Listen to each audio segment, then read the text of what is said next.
welcome everybody to the March 12, 2026 regular board meeting of the Governing Board, and I will call this meeting to order. Rosie? We're going to take roll call. Lisette? Here. Peter? Here. Brianna? Here. Mary Beth? Here. Carmen? Here. Maverick? Here. And Martin. Here. We have quorum. Thank you, Rosie. Maverick, would you please lead us in the Pledge of Allegiance and invite everybody to stand up?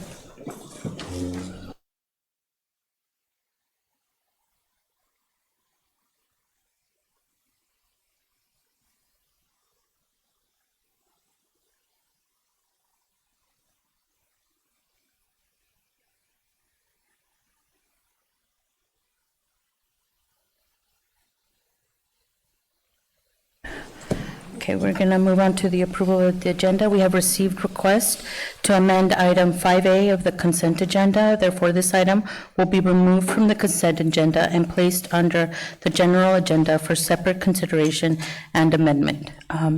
May I have a motion to approve the agenda as amended? So moved. Second. I second. Sorry. Thank you. Rosie? All in favor, please say aye. Aye. Aye. Those opposed, please say no. Passes 5+2. Thank you. Moving on to item 2, Spotlight of the Coastway. I would like to invite Mr. Castillo, Israel Castillo, to share this month's spotlight with us.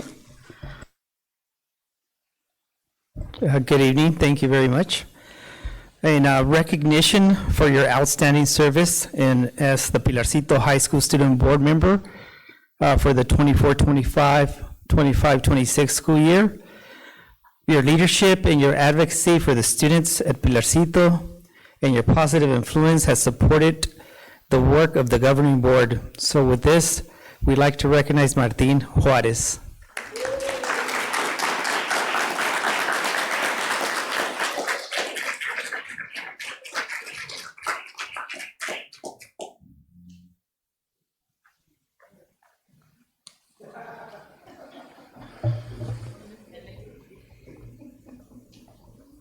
If I just quickly can, Rosa Perez here from CSW is here, and Rosa might have is providing a $2,500 scholarship to our students.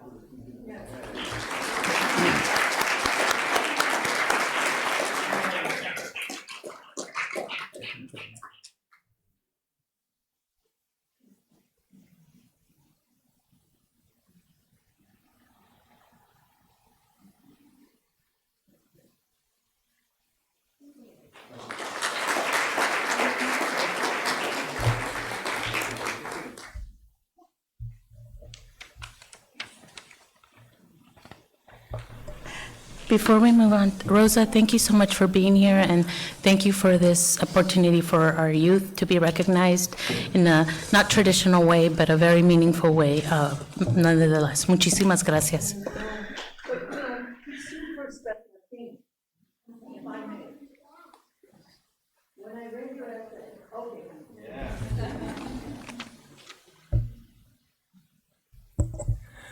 You don't know this about me, but I was president of Cañada College, okay? And I started off as a counselor. I was a counselor in EOPS.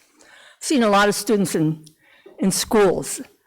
And when I read your essay and saw your struggle starting in elementary school and saw your path go the way you have, and when that, now you want to be a teacher, you know, and pay it back that way. And that how you've been, you're local, you're from this community, you've had mentors and people have helped you along the way, but you've done all this work, you know, with the love of your parents and the family and the support of the community. I'm so proud of you for everything you've done. And so we're very, very, very happy to give you a $2,000 scholarship, which is significant, recommended by the superintendent. He could have picked anybody. We said, you know, identify a student that you think is really special, and he picked you. So congratulations, you're amazing and you have a great future, and we can't wait to see you in the classroom.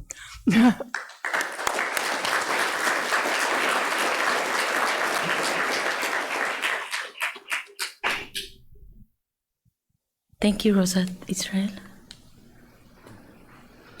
The next, yes, PTO.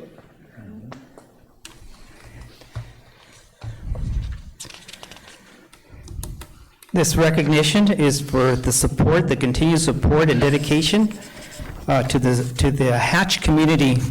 Your leadership, your dedication, your continued support is embraced by the community, by the students, and by the staff. We'd like to recognize our PTO President, Kelly Northness, SIPA President, Katrine Brown, and our OPA Coordinator, Chelsea Mickelson. All right. Go ahead.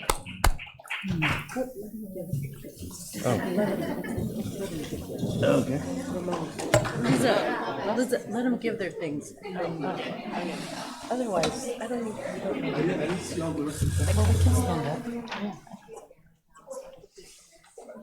Come on in, guys.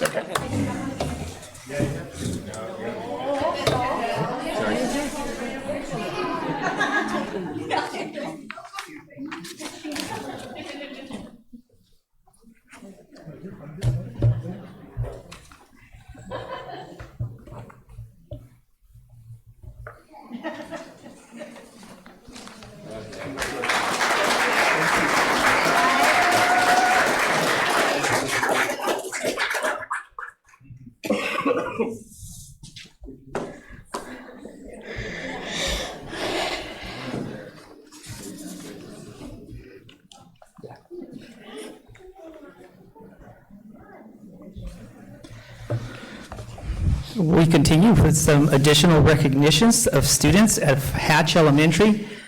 These students have been super mini teachers leading the AI program at Hatch.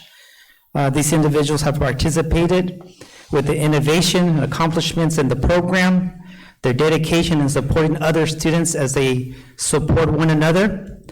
The students are Eric Jones, Ricardo Padilla, Maya Ray, Jude Hilson, Dino Lovelace, and Emmanuel Arriaga Contreras.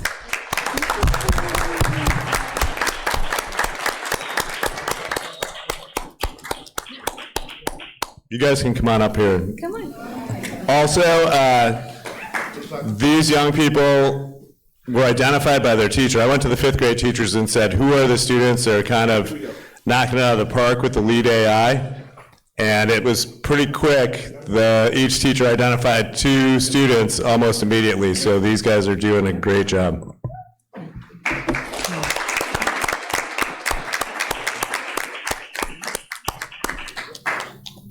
right, we're gonna take a picture. Picture time.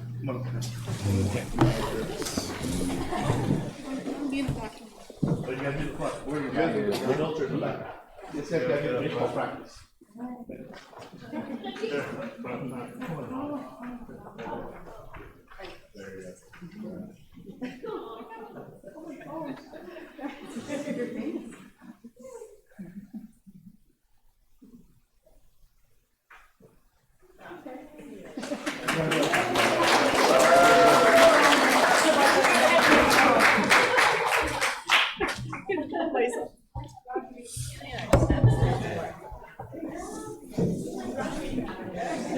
That's nice.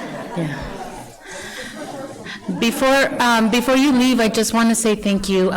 Thank you, everybody, parents and kids, and you remember you are our future, so thank you. Thank you for starting off so positive, so thank you for being here. Muchas gracias a todos por estar aquí, y más a los muchachos que fueron otorgados este reconocimiento, son nuestro futuro, y estamos muy orgullosos de que estén aquí. Muchísimas gracias.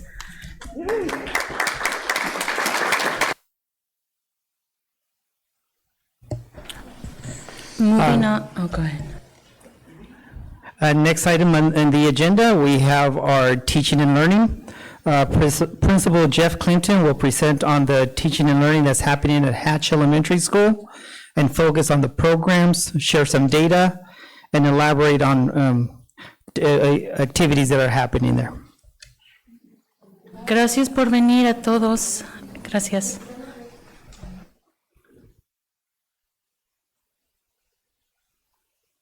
Dr. Miramontes, President Cortez, members of the board.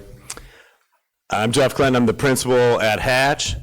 Also here tonight is Brooke O'Brien, who's the assistant principal at Hatch, and Rosalba Segura, who's the site administrator at Hatch, but she wears many hats. She does Los Listos, the Eagle Club, and she's really been invaluable with the operations at Hatch this year and has saved many times. So I'm just going to talk briefly about Hatch. So this is the overview. We're going to talk about demographics, the staff, the students, test scores, and then what's going well and what's not going so well, and then some of the activities that happen at Hatch on a yearly basis. How do I advance this thing? Oh, thanks. Yeah. So Hatch, I don't know if everyone should know, it's a dual immersion school. So there's 301 students are in the dual immersion program. So it's about 55% of the school is dual immersion.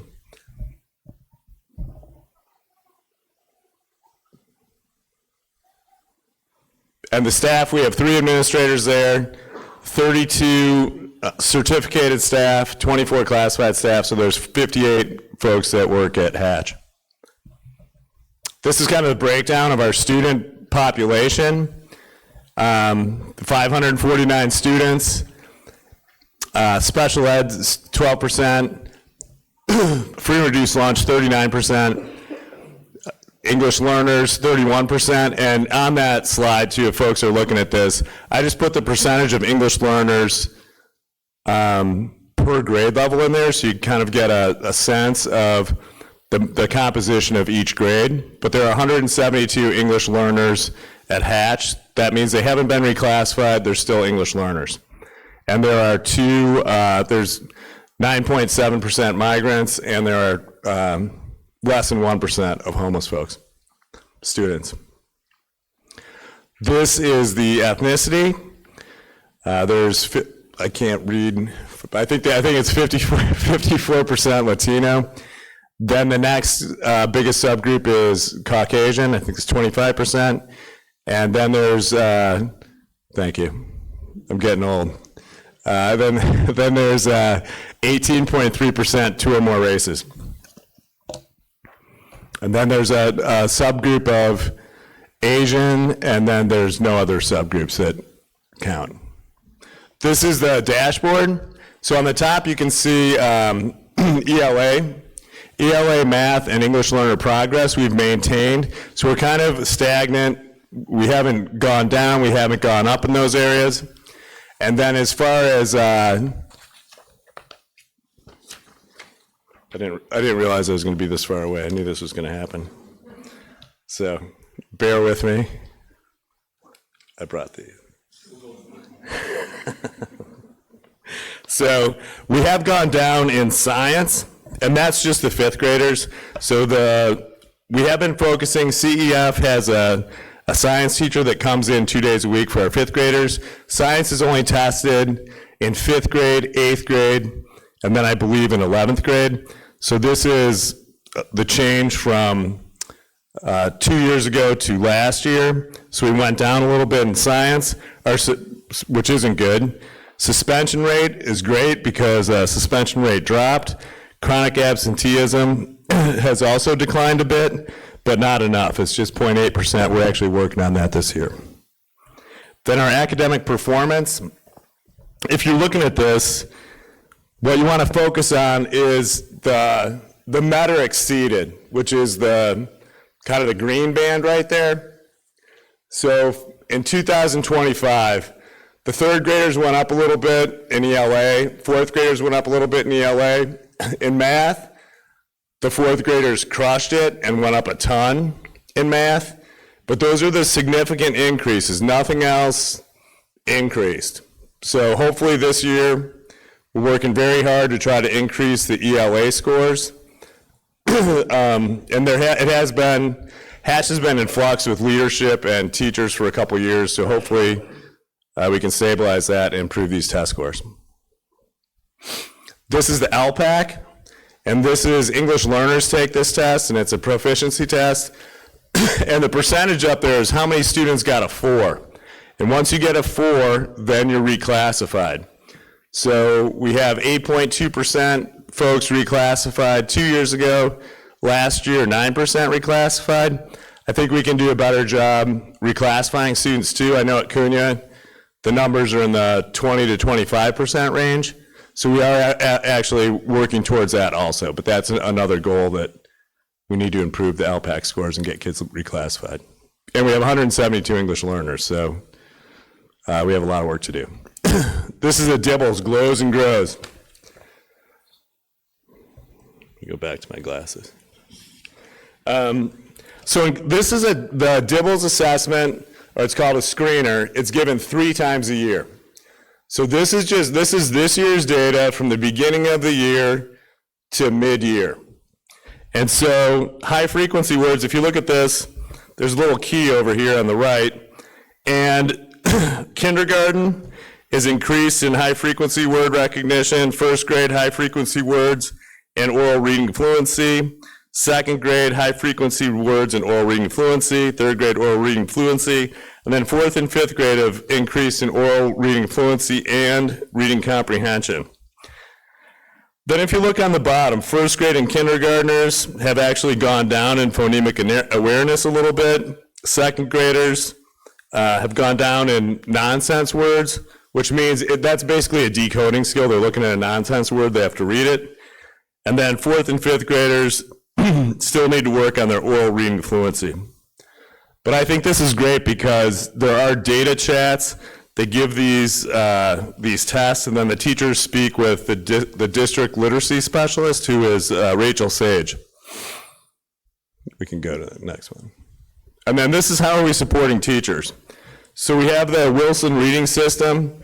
There's peer observations. Our kinder teachers went to the other elementary schools in the district and kind of observed other kinder teachers to see what they were doing to make sure we're all on the same page. There's coaching from foundations.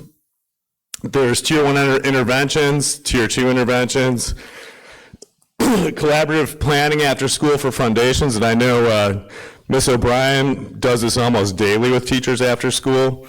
And the data-driven instruction, we have, like I said again, there are data chats, and teachers are tracking student Dibbles data. And enrichment opportunities, there's systematic phonics switch for first, second, and fourth grade. And what that is at some point during the day for 35 minutes, we take what reading level all those kids are at, and we split them into 4 groups. And so they have pretty intense intervention in those 4 groups based on what reading level they're at, and as they progress to the next reading level, they get moved to a different group. So that's been pretty successful. It's a lot of work. Again, Ms. O'Brien is spearheading that with the reading TOSAs, and that's actually been, in my mind, like the most successful thing that's happened this year. Kinder movement, we have the PTO is kind enough to pay for a kinder movement teacher, and then we have a 4th and 5th grade PE teacher.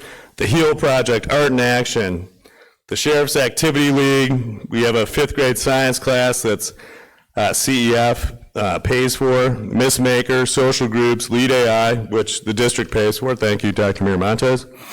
An Amity intern, the Eagle Club workshop, biliteracy recognition. When you graduate from the bilingual program in 5th grade, you get a biliteracy certificate.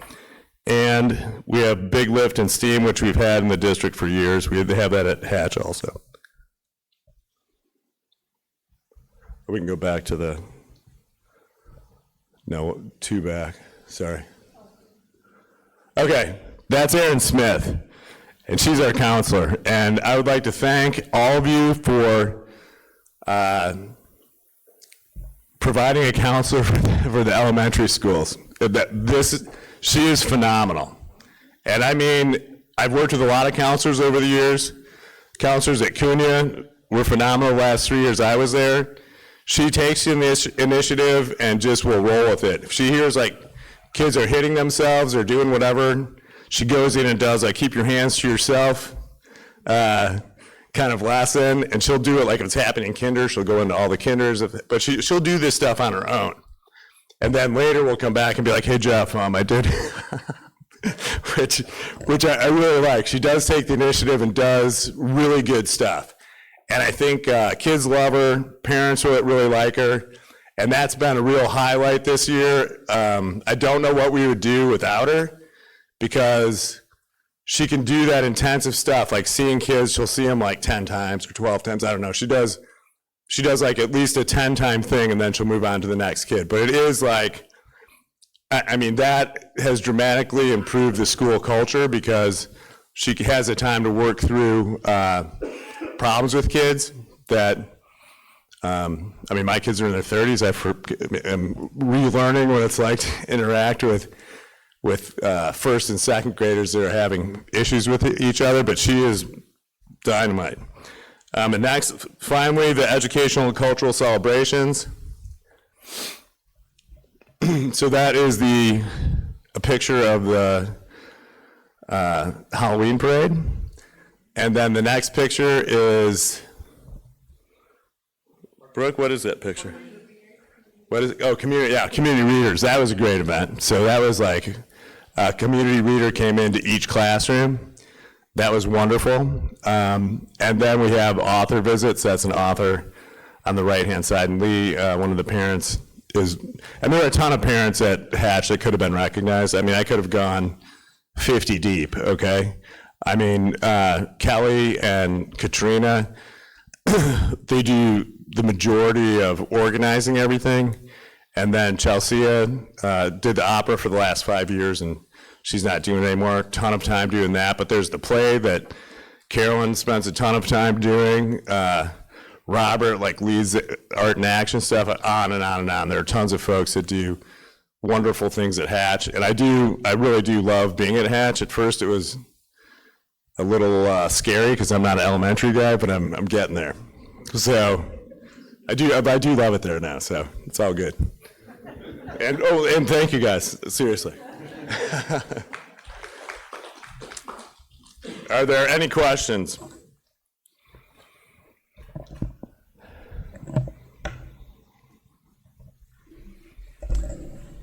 I have some questions. Go ahead. Do you want me to go first? I'm just going to say thank you. Oh, okay. Yeah, so you can go. Okay. So my kids go to Hatch, and I've had connections to Hatch now for several years. It's never been in a great place, I would say. The feeling around the community feels much different this year, which I think is a positive. But obviously the test scores are not where we need them to be. Right. So I just want to pick your brain. Do you feel like, in your professional opinion, we're at sort of a starting point where we're now headed in the right direction? And if so, why? What can you point to? And if not, what do we need to do to sort of move down the field? I think, honestly, there's two problems with the test scores at Hatch. Number one, we have 172 English learners. And if you look back so the third and fourth and fifth graders are the only ones that take the state test. So English learners, if I put their performance up there, it's 0 to 5%, okay, in math and ELA, because the test is in English, they're English learners, so they don't know English, right, and it's an immersion program.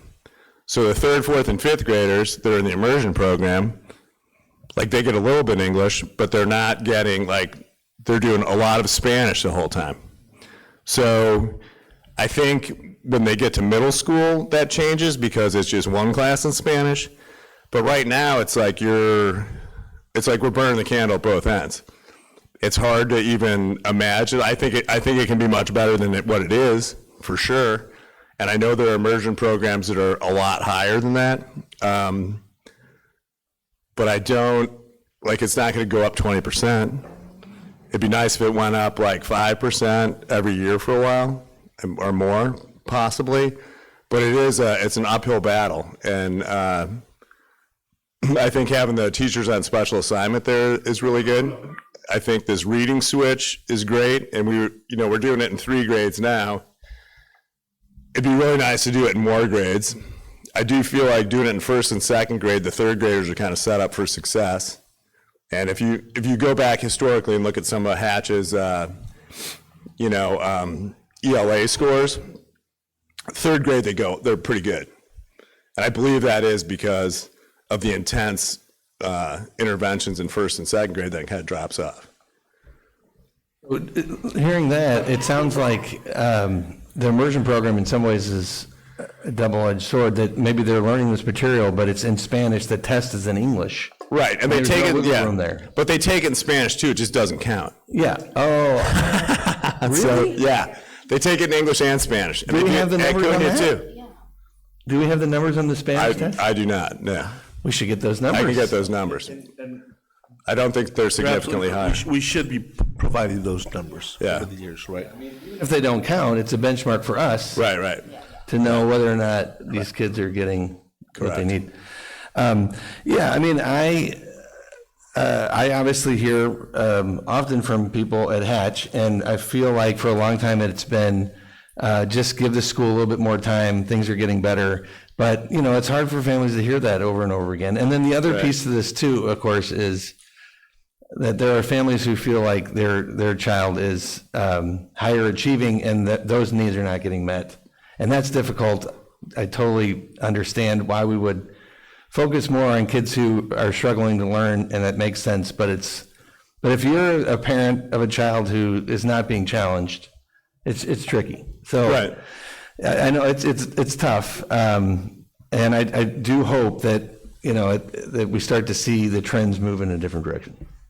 No, and to your point of kind of having some enrichment for kids that are,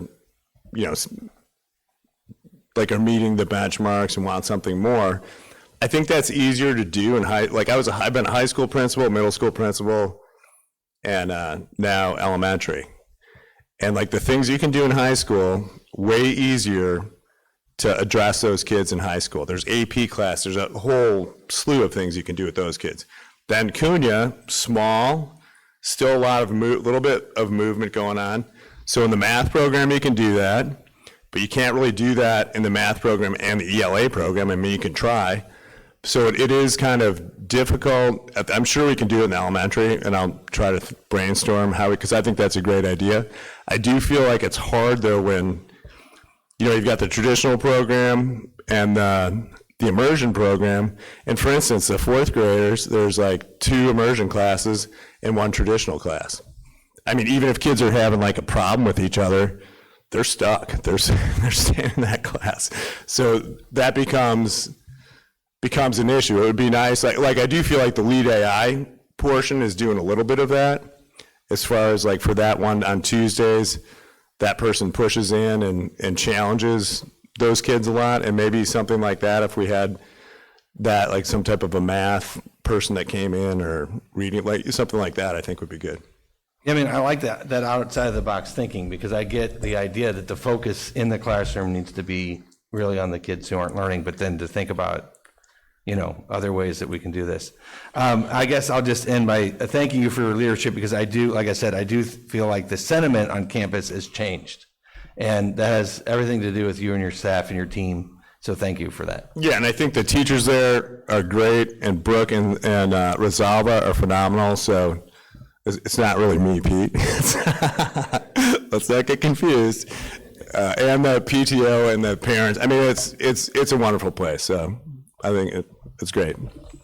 I don't want you to sell yourself short, though, because you do have great people, and I acknowledge all of you, but there was a huge change to Cunha when you started at principal there.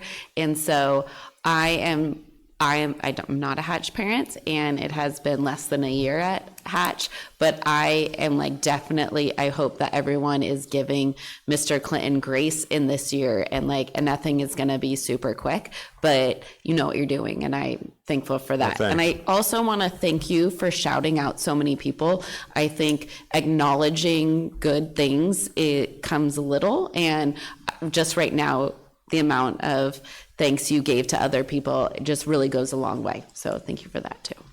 Thanks, Brianna. Well, I also want to thank you, but I do have a pondering question. I was wondering, so last board meeting, we had a presentation from Victor from Cunha, and one of the concerns, and I'm beating a dead horse again, but one of the concerns was they were coming, and you've mentioned the growth that you've seen at third grade, but there is some, I guess I'm worried that they're not coming prepared when it comes to math and the skills for Cunha, and it's a little, as a parent, I could see that, because now we don't have one, not only are they not prepared with the basics, but now they also have like 6 other teachers, so it's just so much more. And I know that he was, he mentioned how he was gonna address that, and I ask you, and I understand, like, I get it. I think if children are exceeding or above, that's, and we should support them, but the majority are not. And I think that's an important group of kids to Yeah, I agree really, with you, yeah. And I think like the reading switch that we're doing supports that. I do feel like With reading, really quick, are you guys doing push-ins or pull-outs? you do both. Okay. Yeah. Do you feel like there's more of one or the other? I think the switch is like this 35 minutes during the day where it's based on the reading level. So, and there's 4 groups. So I think that's super effective, really. And the second grade team there, have been there for a while, Miss Benson and those folks, they, like the second week they were doing that. Like it was immediate. And then the first grade and the 4th grade, when Liz came on board, her and Miss O'Brien kind of championed that effort. But next year we're hoping to do the whole like 1st, 2nd, 3rd, 4th, 5th, like do everything. And I think that will hopefully fix some of the problems going to Cunha. Also, I think we should do stuff for parents and focusing on, hey, what do kids start doing in 3rd grade? Well, in 3rd grade, they start having word problems. In 3rd grade, they're working on multiplication, right? Or whatever, grade by grade, kind of let parents know, like, hey, here's what we're working on. If you're gonna do something at home, let's do this. Because there are kids that can't count to 50. And they're in, in kinder, it's like count to 30. Like, I didn't know any of this until this year. But it is something that would be easy to be like, hey, let's have a meeting, let's make some index cards and take them home, and let's make sure your kid knows their letters, knows the sounds. But I think the parent component, we can't overlook that, because a lot of the students that are kind of the smartest or know the most, like their parents are at home making, like, school's not the end. And I do feel like kind of infusing that into something we do at school would go a long way too. Thank you. And the one reason I mentioned the pull-out or the push-in is I went recently to an AI demonstration in an elementary school, and it just broke my heart to see that a student was not even part of the whole class operation because unfortunately she's been pulled out. And I by no means am I a teacher, I'm not a professional, and Right. And I respect the work that they do, but it's just also something to consider, because at one point I get it, like they need this special support, Right. but at what cost? Because then you have this student who's already academically struggling in a classroom, completely disconnected and getting in trouble because she doesn't know what's going on. She's, not connected. And it's really sad to see that. So that's my concern too, my hesitation. Thank you very much. Okay, thank you. If I could just chime in a little bit here, just a couple things. One is, parent engagement and support, second to none. I mean, across all our schools. So I want to thank our parents for that. And the dedicated staff. What we lacked at Hatch was leadership. And I remember my first Zoom call with the PTO, 200 parents on a Zoom call. And then, what are you going to do, Dr. Montez? And I remember having that conversation. Like, well, host, we're going to interview, we're going to go through the whole process. But we also hire for the district, right? And in the back of my mind, Jeff kept telling me that Victor was ready to be a principal. I've been coaching him, ready to go. And so the thought of, when we finally got to the two finalists, of bringing Jeff down to the elementary school to stabilize the school, that was the goal, to stabilize the school. And then to bring we have one side of the parents that are really there and another side that don't always feel welcome, not for whatever reason. I know my culture, right? You almost have to drag them in, right? And we're doing a better job of heading out to the community to present. I had a great Padres Unidos meeting last night, talked about A through G requirements with families. We've got to meet parents where they are at, right? And so Jeff being the leader there, he already knew a lot of the families. 50% of the families that come into Cunha come from Hatch. So he already had that I don't know why, that swag coming into to Hatch. But also Rosalba was a big piece there as well. She knows the Latino community, but she also knows the Caucasian community and the other, and she's well connected, grew up in the community, so that was another piece. And of course, to fill in that team, do they really need 3 administrators? Probably not. Rosalba is just being pulled over from Los Listos to connect that, and most of those kids from Los Listos come to Hatch. And then of course Brooke, with the early literacy piece, to be a literacy TOSA there, or yeah. And that's the first thing. When Jeff and I first talked a little bit about that this year, we started walking through classrooms, and one of the things that we did talk about was our immersion program, right? It's the oldest immersion program in the county, and I love it. I think it's fantastic, but it lacked rigor and it lacked relevance. I mean, I want to give everybody a lot of credit, but it was shortchanging our English learners. It really was, right? And I had a lot of parents. I mean, even some of our leadership from the SIPA parents, like, hey, we're concerned about these students that aren't learning Spanish and they're not learning English. So immediately, Israel and I, we talked about bringing in CABE. We brought in CABE. They're the experts. We've written a plan, and we're sticking to that plan next year. So we know what we're teaching, what curriculum. We have curriculum. So people say, if you hear we don't have curriculum, we have a state-adopted curriculum. And that's what we're going to use. The other piece is we've been doing the big lift for 10 years, and we still can't break the average, okay? When you pull Hatch away from the rest of the school district does very well academically on standardized scores. But you also, as Jeff mentioned, you also have a large English learner population that needs that support. So are we assessing kids in Spanish on the dibbles? And is that being reported? Or are we only assessing kids in English? Is that being reported? Both, right? And are we reporting both? But on these things, so we have Spanish-speaking students, and so we need to be looking at those things as well.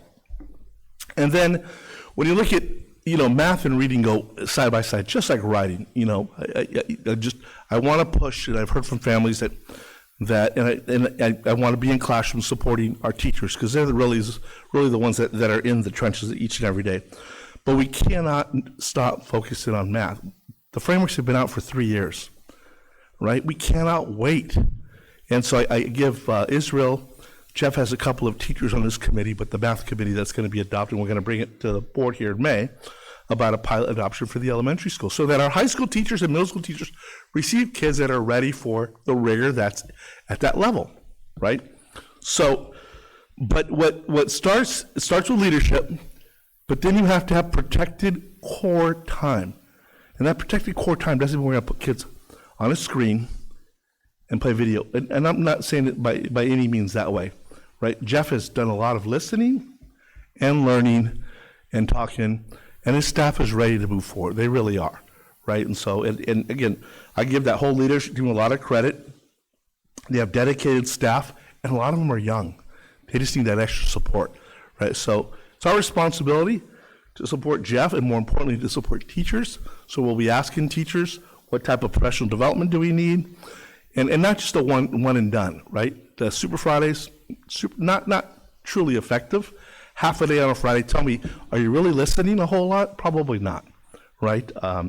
So there are things for us to do. We're not there yet, not even close to being there yet. The potential at Hatch, I mean, it exceeds beyond my imagination what we can do there together.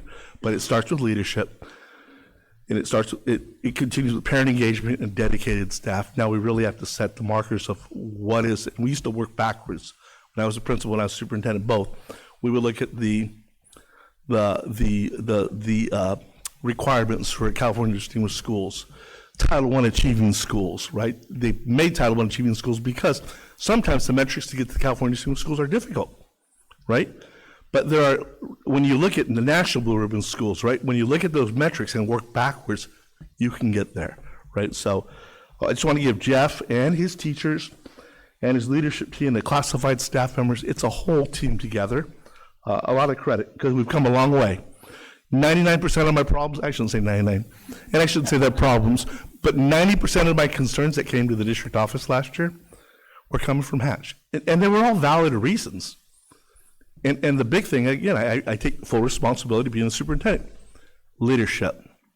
We've got 3 incredible leaders that work really well together, and I'm super proud of the work they've done. So, we'll continue to move forward, but I just want to make sure that we're not there yet.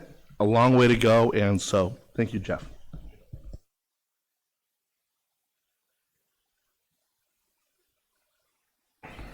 Yes, thank you. Moving on to item 2C, Student Board Member Reports. We will now hear from our student board members. We'll start off with Half Moon Bay High School. Student Board Member Maverick. Hi. I have quite a few things for today, so I'll try to go a little quick, but starting off in leadership, just what's going on. We have the 3v3 basketball tournament coming up.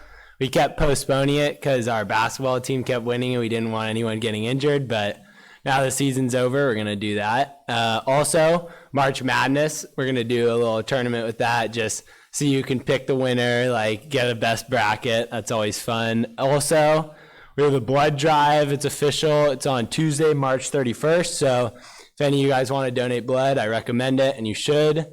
It helps out people a lot. It can save lives. Also, prom at the Academy of Sciences. I've been saying that for a while, but just another reminder. Also, not in leadership, but just going on around the school, CASP testing is going on right now, and all the admins and all the teachers have definitely been trying to make sure that people try their hardest on it. Huge emphasis on making sure people do their best, and I think that will work. I think the scores will definitely be better this year. Also, next week, there's a PSAT and the SAT at the high school. And I took the SAT at the high school. And I really appreciate there being it offered there. I scored my best there at the high school, and it's just so much nicer. Like, I had to drive hours for SATs, but taking it at the high school is amazing.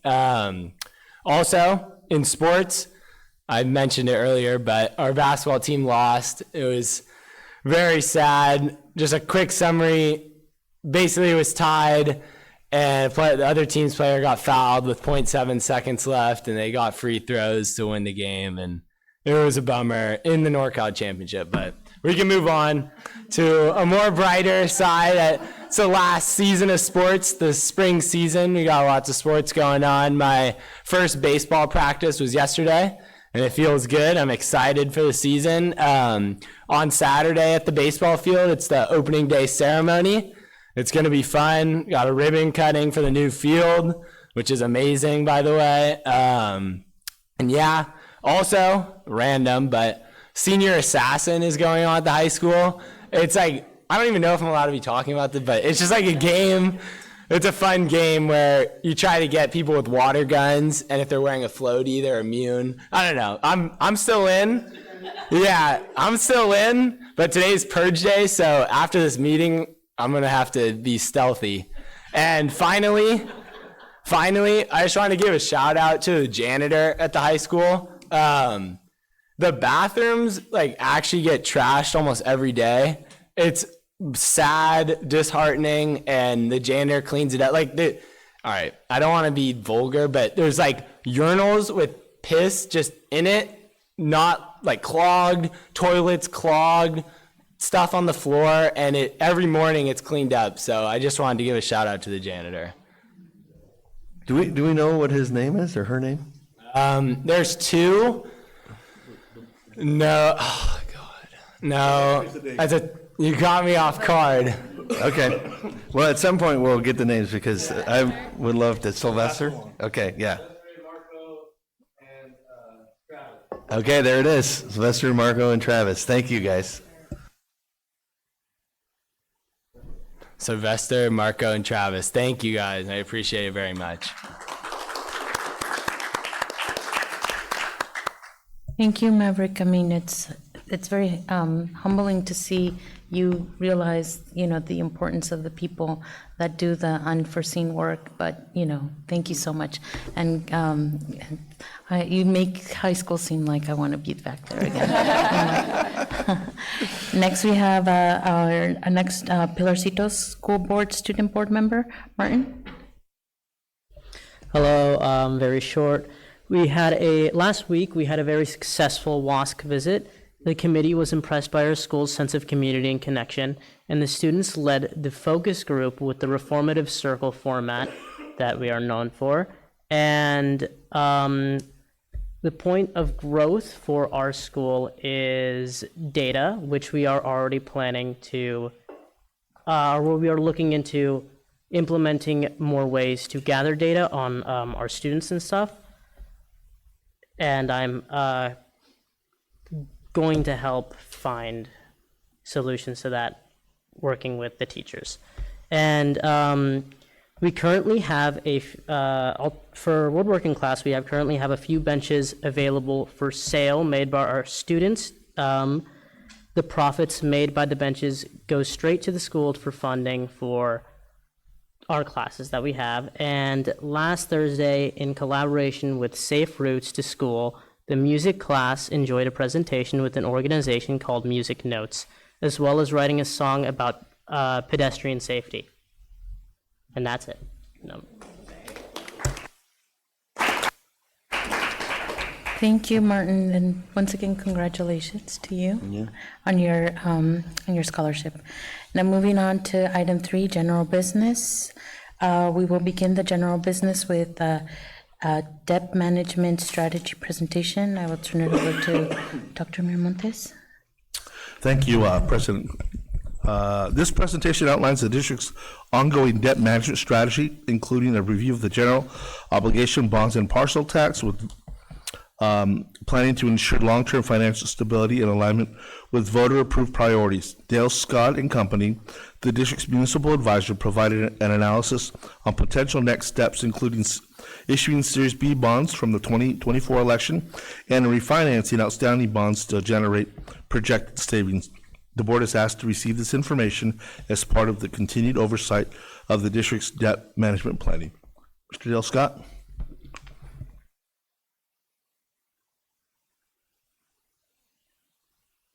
Good evening. Who has the clicker? Okay, great. So let's go back to November 2024, when you passed both a parcel tax extension and a bond, something that few districts do at the same time, and you did it for both, and you did it well. And I thought it would be a good time to review both of those and what options you have going forward. So let's start with the parcel tax. If I can go to slide 3, please. So in preparing for this, I had staff go back and look at November elections, gubernatorial and presidential, since 2014. And I asked them to look at parcel taxes that were on the ballot in San Mateo County and Santa Clara County since 2014. And then we divided them up into different baskets.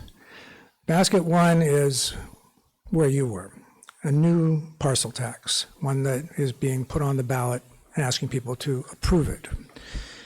And then the second, and these are somewhat similar, but there's some subtle difference. One is what's called an extension. That's when you've reached the end, and you want to then extend that tax at the same amount. This third would be a replacement. That's where you, for whatever reason, you want to take the tax now and replace it, even though it has more years to go. You're going to replace it with something else. So we looked at what is in those two counties during gubernatorial and presidential elections. There's not a lot of data, but it's still interesting. What is the win-loss ratio with those three buckets? And you can see for the new measures, it's tough because of the 2/3. It's very tough. 60% were winners, 40% were losers. But when we go to the extension, the ones that are moving it, continuing it on, it jumps up to an 85% passage rate. And when we look at the replacement, of which there haven't been a lot, there have been 5, but it was 100%. 100% were. So that begs the question, well, why would you, I mean, you wouldn't want to replace it, I'm sorry, you wouldn't want to extend it now, but let's look at the next page, page 4, because I think it gives us some ideas of where you might go. These are all of the parcel tax measures that the district has had on the ballot since 1999. But let's drop down to all the way to the bottom, second from the bottom, November 5th, 2019, Measure I, passed at 75%. Passed at 75%. Even though that was passed in 2019, and it extended all the way out to 2028, you still came in 2024 and replaced it. You replaced it with Measure N. Why? Because to produce additional revenue. I mean, that's the main reason. You extended it a little bit too, of course, but you could. So we think back about what we just saw in that previous slide. Even though you passed this, what will now be 2 years in the next election, there's no reason why you can't replace it again.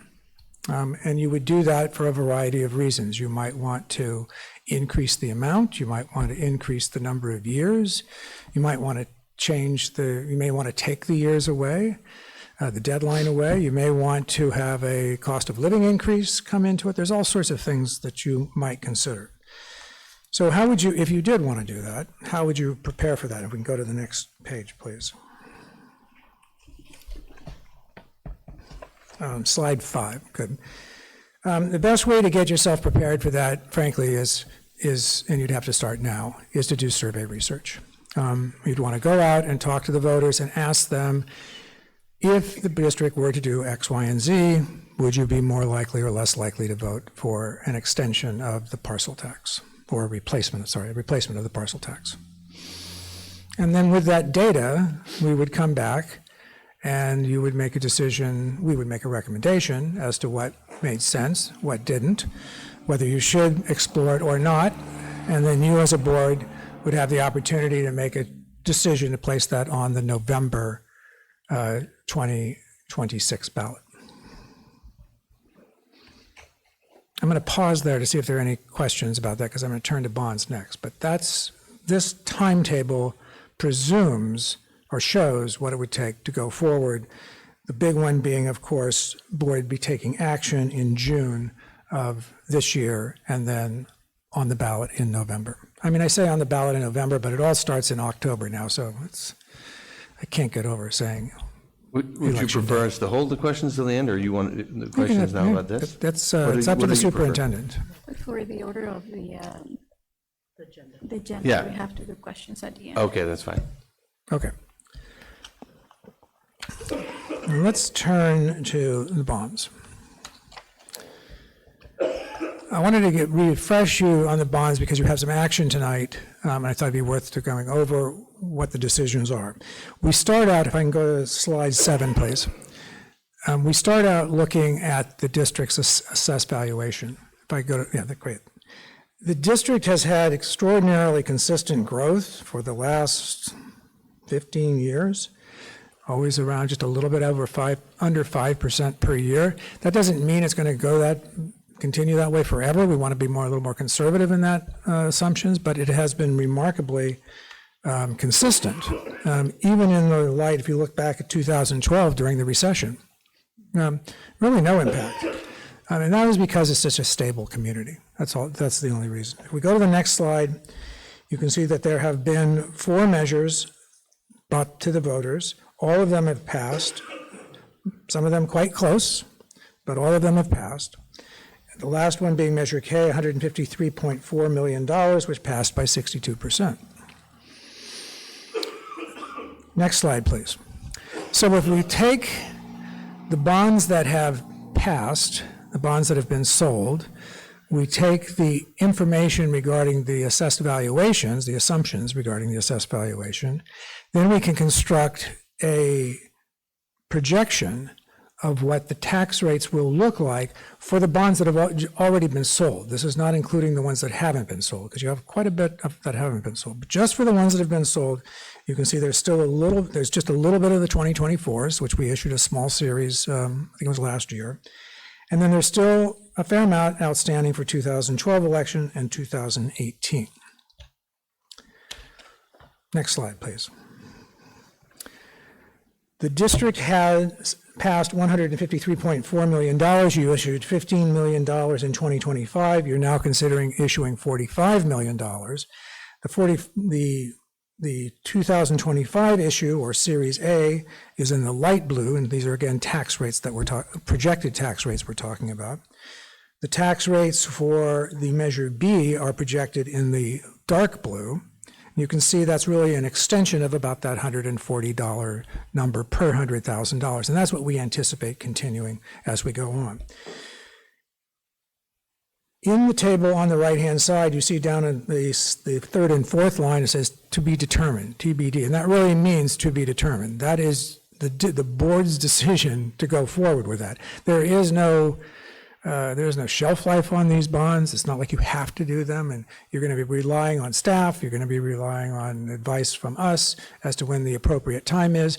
But that is a decision you will make in the future, or your successive boards will make that decision. Next slide, please. So you remember you had, was it 4 bonds that passed? I believe it was 4 bonds that passed. When a bond is passed, the bonds are then issued in what are called series. So not just like what you're doing now, you're not issuing all of the bond funds, and because the taxes would start right away and it would be hard to manage, and you have lots of projects and there's some federal regulations and et cetera, but you issue them in series. So what this shows is all of the series of these bonds that are still outstanding. Even though you only have those ones that have been passed, those are broken up in smaller pieces and then sold, and you can see what they are. And the reason I'm going through all of this is because I want to point you over to the far right-hand side of this page, which says first optional prepayment date. What that means is when the bonds get sold, you can't refinance them until a certain number of years. It's just a construct of the way the municipal bond market works. Usually it's about 10 years or maybe never. But in your case, you can see the years when those bonds can be refinanced. And we monitor that to determine if there is any potential to refinance those bonds and lower the cost to the taxpayers. So I'm going to focus on the one, or you are going to focus tonight on the one that is in yellow, the election of 2018 Series A, which this year can now be refinanced. It says August, but the reality is you can do it 3 months in advance of that, and that's why we're talking about it now. So if we were to refinance that, now if I can go to the next slide, please. I'm now going to change from looking at tax rates, just so you're not confused. Remember, we were looking at tax rates before. Now we're looking at the actual payment of the debt service, how much money gets paid back from that taxes. This is just for the one series, the 2018 Series A. We're looking at how much is getting paid back every year. And if we were to refinance those bonds, and let me just put an aside here, which is these numbers were done a week ago, Joe? 2 weeks ago. There's been a few changes in the world in 2 weeks. So they are, they may be the market has not changed much, frankly. It's odd. It's dipped a little bit, but these numbers are subject to being reviewed again, obviously. But if we refinance these using somewhat current rates, you would see that if we allocated these savings equally in every year, that is payment, that's the green, the savings would add up to about $2.5 million. That's after expenses, and that's $2.5 million not to you, $2.5 million to the taxpayer. The way I explain this, I think, or the way I think is the easiest to understand is these bonds have interest rates that are higher than the market. So somebody's being paid more than they'd be paid today. So we're going to take it away from them and we're going to give that extra money back to the taxpayers. It's really that simple. We don't have to allocate it proportionally. We can allocate it, if you can turn to the next slide, please. We can allocate it so it shrinks the number of years. So in this case, we've cut off about a year and a half. And because those are the high value years out in the end, the savings go up quite a bit. In this case, up to almost $5 million. There's no decision that has to be made tonight as to whether you're going to do it proportionally or whether it's going to be backloaded. We'll discuss that with staff. We'll make a recommendation, but it's really, I mean, we don't really care one way or the other. It's really what you feel most comfortable doing. Again, we'll be monitoring this as we go forward. I doubt that it is going to be that $5 million number, but I think, as you can see, it's a pretty strong number, and I think there's some room for that to deteriorate a little bit, but I still think it'll be a strong refinancing. And on the final page, you can see where this goes. Assuming you take action tonight, we would attempt to close this by early May. Now, I'm happy to take any questions. First, going to open up to public comments. Anybody? No public comments? All right, now we'll open up for board discussion. Go ahead. I have a question. Do you know what a $100 parcel tax would equate to for our district right now? Like in 2019, our Measure M was $150 a parcel, which equated to $1.6 million a year for our district. So just curious. And you're asking what, $1 million? I'm sorry, $100. Like, well, it would be 2/3 of that because it's currently 150. so the amount stays the same, and that was 7 years ago. So I didn't know. Right. For No, the amount is not going to go up with inflation because you can do it that way, but you don't have that built in. It's just the number of parcels times the dollar amount, the parcel tax. And it doesn't matter if it was 10 years ago or today, unless you have, 20% more parcels, it's going to be the same money. Yes. Some districts do build in a cost of living adjustment into it. okay. Okay. Yeah, we haven't had much growth. Okay. And then on a bond, for how much the taxpayer pays on their tax bill, I can't remember if it was like in a meeting with you or somewhere I heard this, that the amount that we pay doesn't change, it's just we pay it longer. So even if we added another bond, the amount, we wouldn't see a significant increase on our tax bill. We would just keep paying. That's the attempt. Okay. That's correct. Okay. That's the attempt.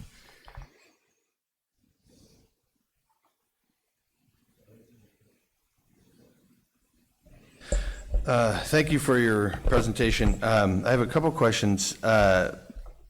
Can you may not have the numbers, and if you don't, that's totally fine, but then if you could get us the numbers, that would be great. Do you know how much, on average, the households pay in the district for parcel tax and all the various bonds combined? And how does that compare to other districts in the county or in the state? So what I'm trying to capture is, what is the burden on our community? Is it normal? Is it high? Our parcel tax is low, but I don't actually know when it comes out in the wash what my neighbor is paying to help support the district compared to what other people are paying, in California and San Mateo County. Okay. You asked a very complicated question. I understand, totally. Let's, and I hope I don't go too far down the road on this. Let's break them down between parcel tax and bonds, however. Yeah. When it comes to parcel tax, and you mentioned statewide, you're a rarity. There are not a lot of parcel taxes in the state. There are a fair number in this region, and that's why I picked Santa Clara and San Mateo counties. And there's one in San Francisco, there's some in Alameda, there's a few in Los Angeles County, and that's it. I mean, there's just not a lot. Are you paying less or more? I don't know the number. We can certainly find it.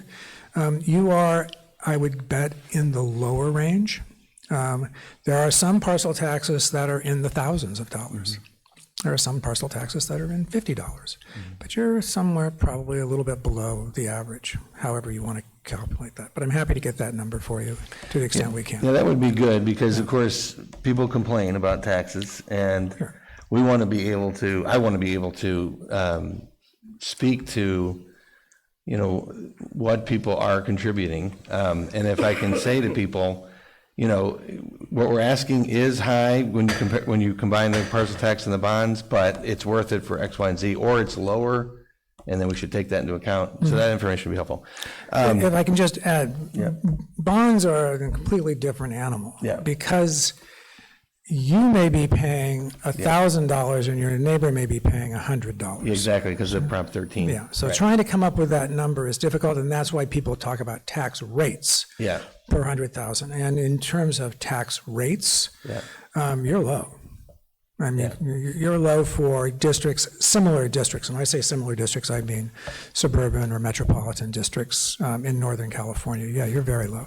You're talking about property tax rates were lower. Yeah. Yeah, I understand that, because my understanding from that is because it's a catch-22, because our community is so stable, our housing stock doesn't turn over as often as other areas, and therefore.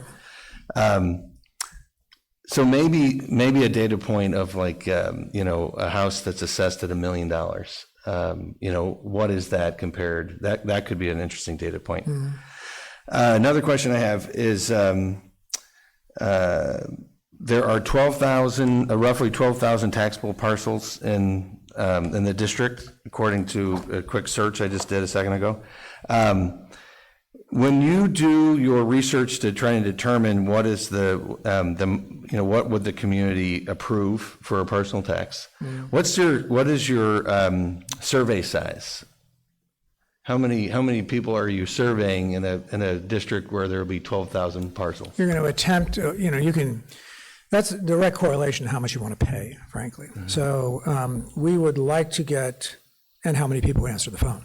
That's the second piece. So we would like to get 500. That's a good solid sample, and that's a number that gives us a fairly decent ratio of correctness.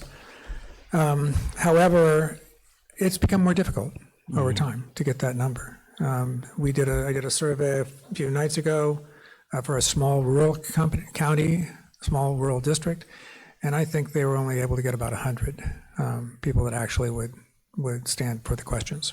So what I want and what we get are often different. And that calls, for me, I'm not an expert on this, but I am going to ask the question because it's bugging me.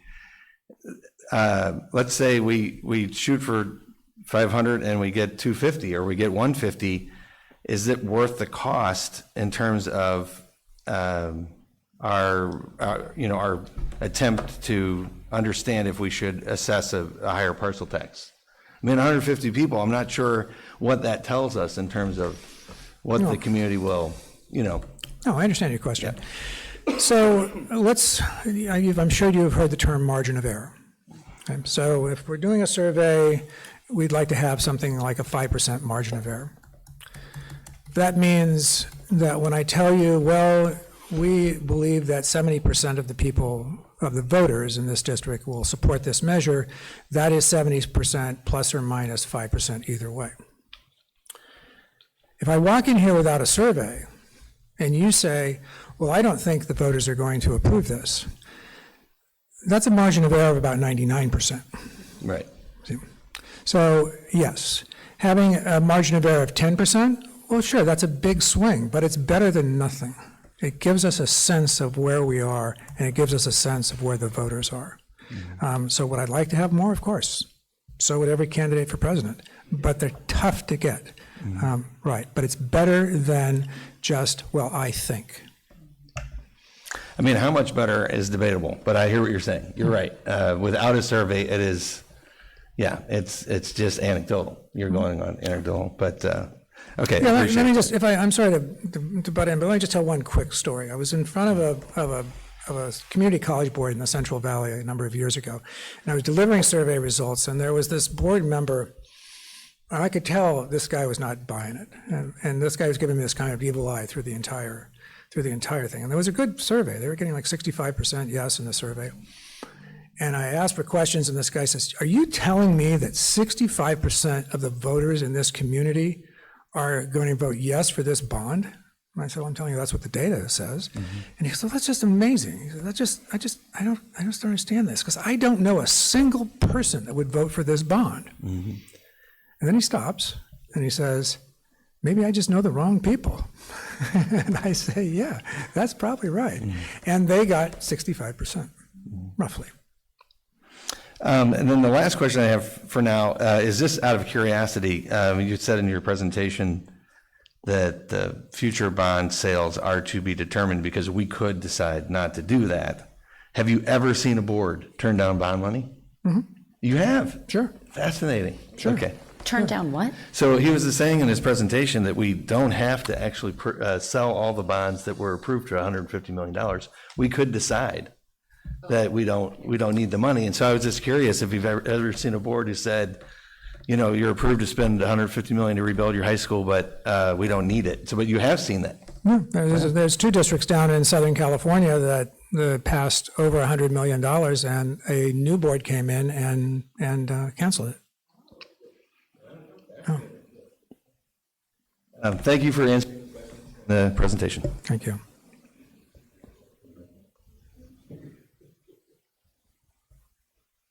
Thank you. Thank you.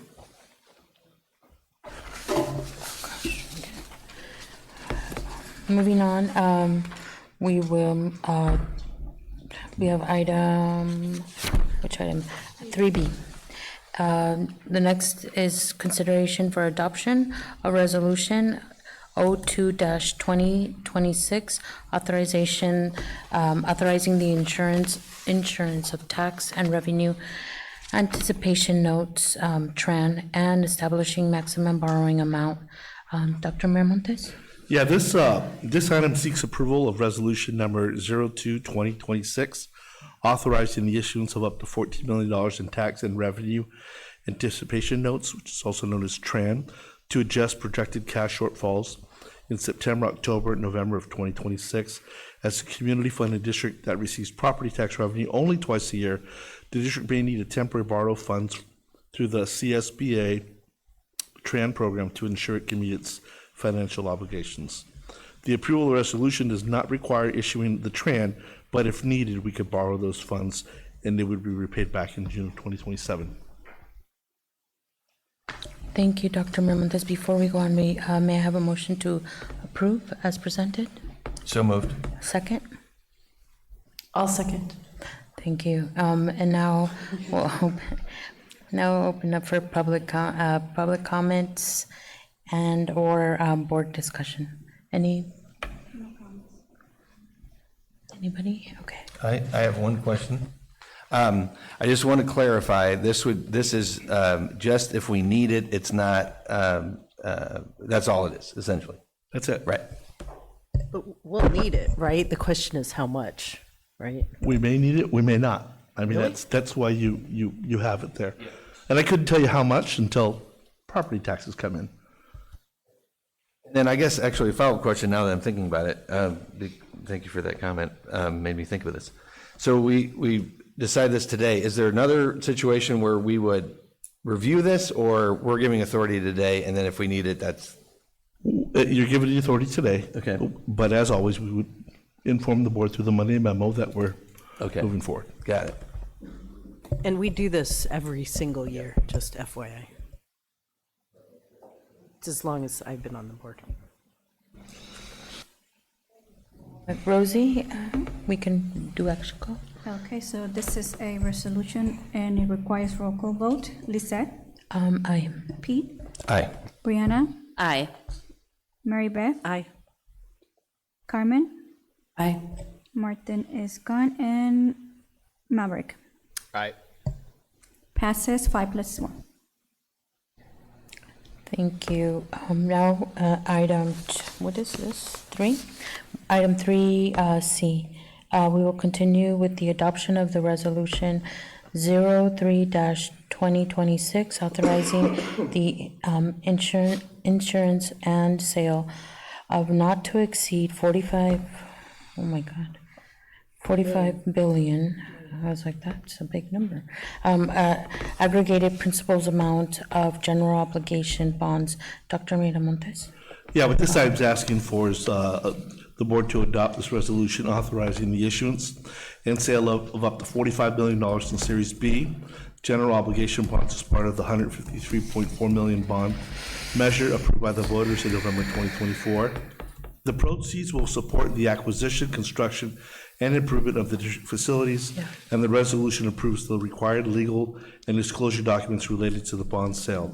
There is no impact to the district's general fund, as issuance costs will be paid from bond proceeds and repayment come from the voter-approved property taxes. Thank you. May I have a motion to approve as presented? So moved? Second. All right. And seeing that there are no public comments, we'll open up for board discussion. Any questions or no? No comments, no questions. Rosie? Again, this is a resolution and it requires roll call vote. Lisette? Aye. Pete? Aye. Brianna?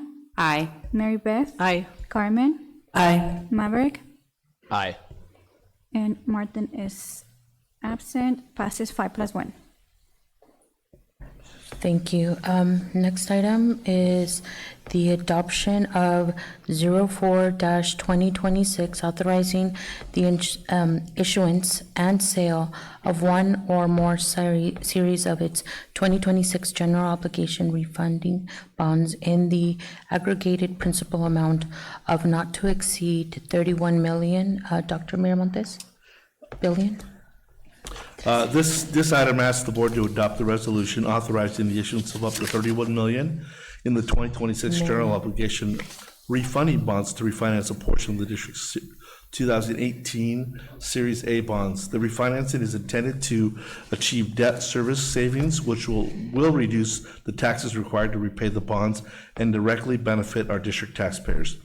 There is no impact to the general fund, as issuance costs will be paid from the bond proceeds, and repayment will continue through the voter-approved property taxes.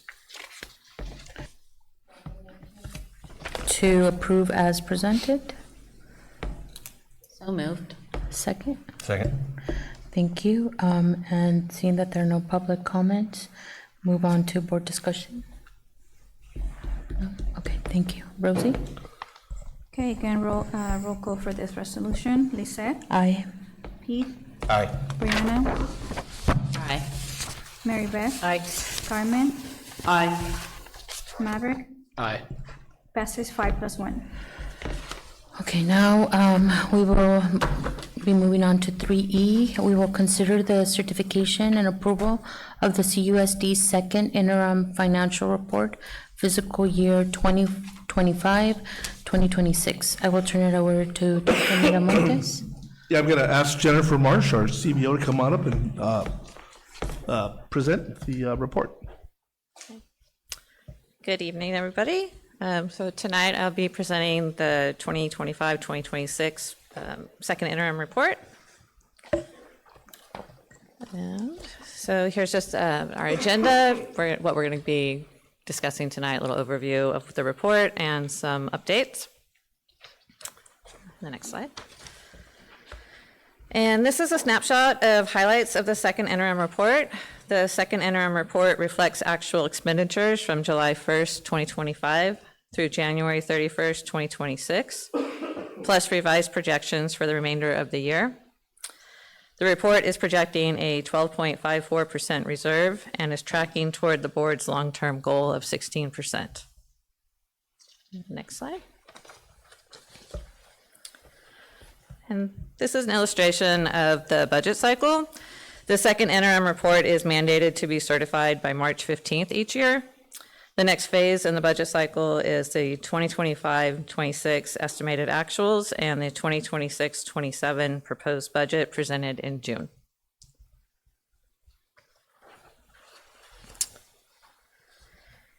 Included in the second interim report are two one-time transfers from Fund 40. A transfer of $3,388,000 to Fund 01 General Fund for strategic financial sustainability measures, and a transfer of $500,000 to Fund 17 to increase the reserve for economic uncertainties, enhancing the district's safety net.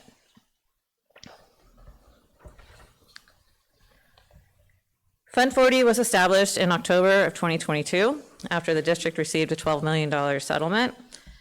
After the one-time transfers reflected in this budget report tonight, Fund 40 will be fully spent and we will be reconciled to a zero balance by June 30th of this year. The uses of Fund 40 over its lifetime are reflected here on this slide, with 54% used for salaries and fiscal stability and 31% used to increase the reserves.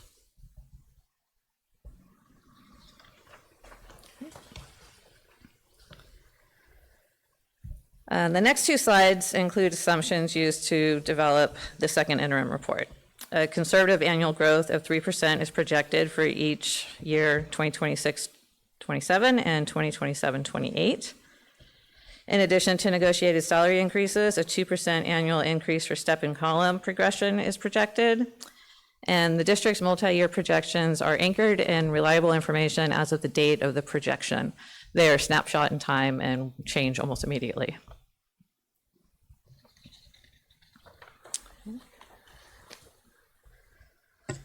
So this is School Services of California provides districts with this updated dartboard to be used with the MYPs. And there's a lot of factors here that we use, but they include the LCFF grade span factors, updated CalSTRS and CalPERS rates, and updated cost of living adjustment rates, amongst other things that were useful. But I think it's important to acknowledge that the tentative agreements being presented to you tonight exceed the projected COLAs in the dartboard for all 3 years.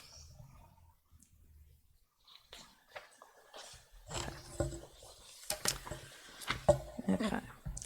So this multi-year projection shows an increase to fund balance this year and deficit spending of approximately $600,000 in the next 2 years. The district meets the required 3% reserve and maintains total combined reserve around 12%. Savings are projected from staffing to enrollment through retirements and vacancies. Staff continues to evaluate contracts and services for additional savings. Projections include a reduction in professional services and legal costs. And then also next year, our revenue projections are decreased by $185,000. And this is a result of a $19.9 million property tax dispute between Genentech and the San Mateo County assessor. The settlement awarded Genentech refunds for tax years 2000 through 2005. Taxing agencies like ourselves, proportional shares will be deducted from upcoming property tax apportionments and in October and November 2026, which is why we have a reduction in revenue next year. And then additional lawsuits for tax years 2006 through 2024 remain unsettled and could have potential fiscal impacts to the district's budget, and we'll continue to monitor those as we receive information. Okay.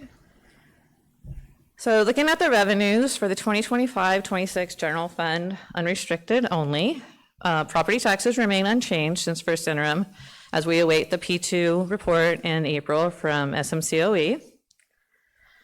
You can see here an increase of $149,000 in other state revenue, and that's due to an increase in the 24-25 home to school transportation reimbursement. The increased reimbursement reflects staff diligence and coding expenditures to eligible state reimbursement categories, and it's an ongoing increased reimbursement, and it's now budgeted in future multi-year projections. And this is a little breakdown of our general fund revenue. So you can see that 74.3% is LCFF sources, which include property taxes and special ed funding. Let's see, our next category is local revenue, which is PTOs, CEF, donations, state revenue, Prop 28, A lot of CTE grants are included in that category. And federal is mostly our title grants.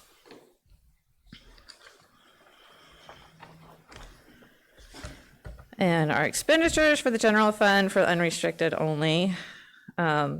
Most of these increases are really going to be due to the increase in salaries and benefits, due to the 2.5% increase to all staff, along with the salary schedule step and range adjustments.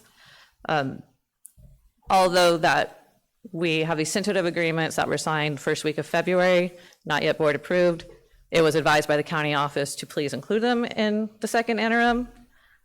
Reminder, second interim is through January 31st. So a little bit of information there, but it did increase, obviously, salaries and benefits here.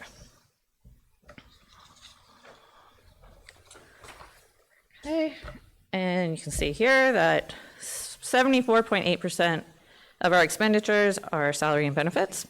So most of our budget does go to our staffing. And the next slide. So this is going to show you that the transfer in of the 3.3 million from Fund 40. It's reflected now in the second interim. A transfer out of 300,000 to Cafeteria Fund 13. And contributions increased due to about $500,000 of special ed services costs since first interim. And some additional increases to contributions were also in the maintenance and transportation areas. Those were also factors to the contribution increase.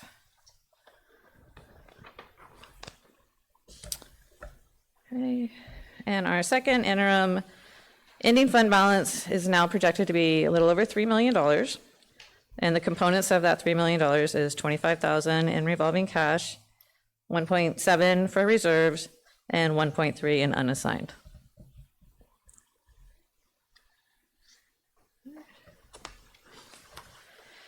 And you can see here that all other funds are ending with a positive fund balance. And that's really all I have on that one. Okay.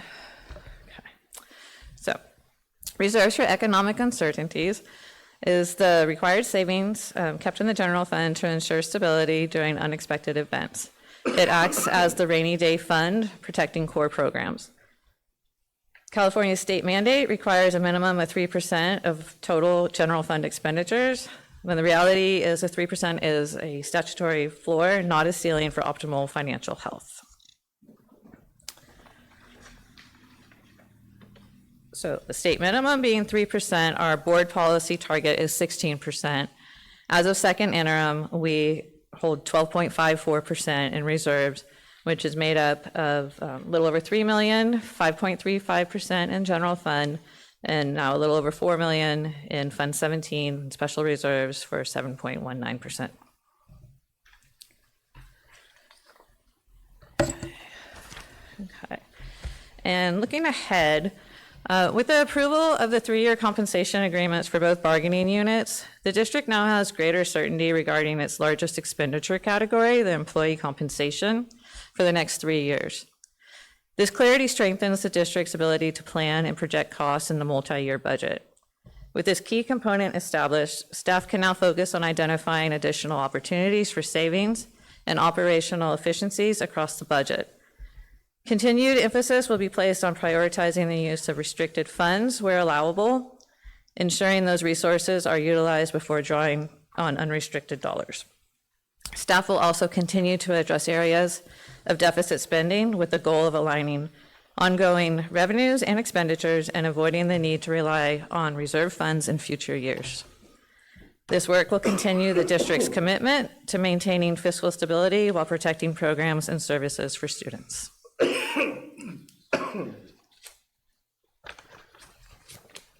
And staff is requesting board approval of the 25-26 second interim report with a positive certification, stating that the district will meet its financial obligations for the current fiscal year and the next 2 fiscal years. You have any questions? Thank you very much, and thank you for all your work. We really appreciate you really just helping us stay afloat and and giving people the compensation that they deserve within our means. So thank you so much. May I have a motion to approve as presented? So moved. A second? I'll second. Okay. Public comments, so we move on to board discussion. Any? Yes, so thank you. So I know this is a lot of work. I just want to like highlight that we're still deficit spending. And I know that the settlement with Genentech, is part of that. I don't remember the number off the top of my head. But it's just still a concern for me. And I was not at the BAC, so I'm used to being able to like hear other people and talk through these things. And now I'm gonna have to make sure to meet with you when this is coming up. But I am like curious, like of a plan, like where do we need to reduce? Like what we know now that there might be, I'm planning on more settlement payout based off 2000 to 2005. We had to pay out. I don't know why it'd be different for the next lawsuits, but Right. Yeah. I'm just curious. Well, like I said, with the settlement being the largest part of our budget, about 80% of our budget, it really allows us to turn our focus to other areas of the budget. And like I stated, the restricted funds, shifting everything to the restricted funds that is possible, so we use those funds first in the current year. Now we're not even looking toward next year, like talking about now. And just really looking at all of our contracts, all of our services, special ed. I know currently we we have a job posted for a speech language pathologist to bring that in-house rather than pay additional services. So we're looking at everything, and we're starting now. And then in addition to that, we're also looking at revenue. How do we increase revenue? There are other block grants that the governor is talking about that are not budgeted because they're not real yet. So there is still potential additional revenue that I don't have here. But yeah, we're looking at everything. I guess that's the plan.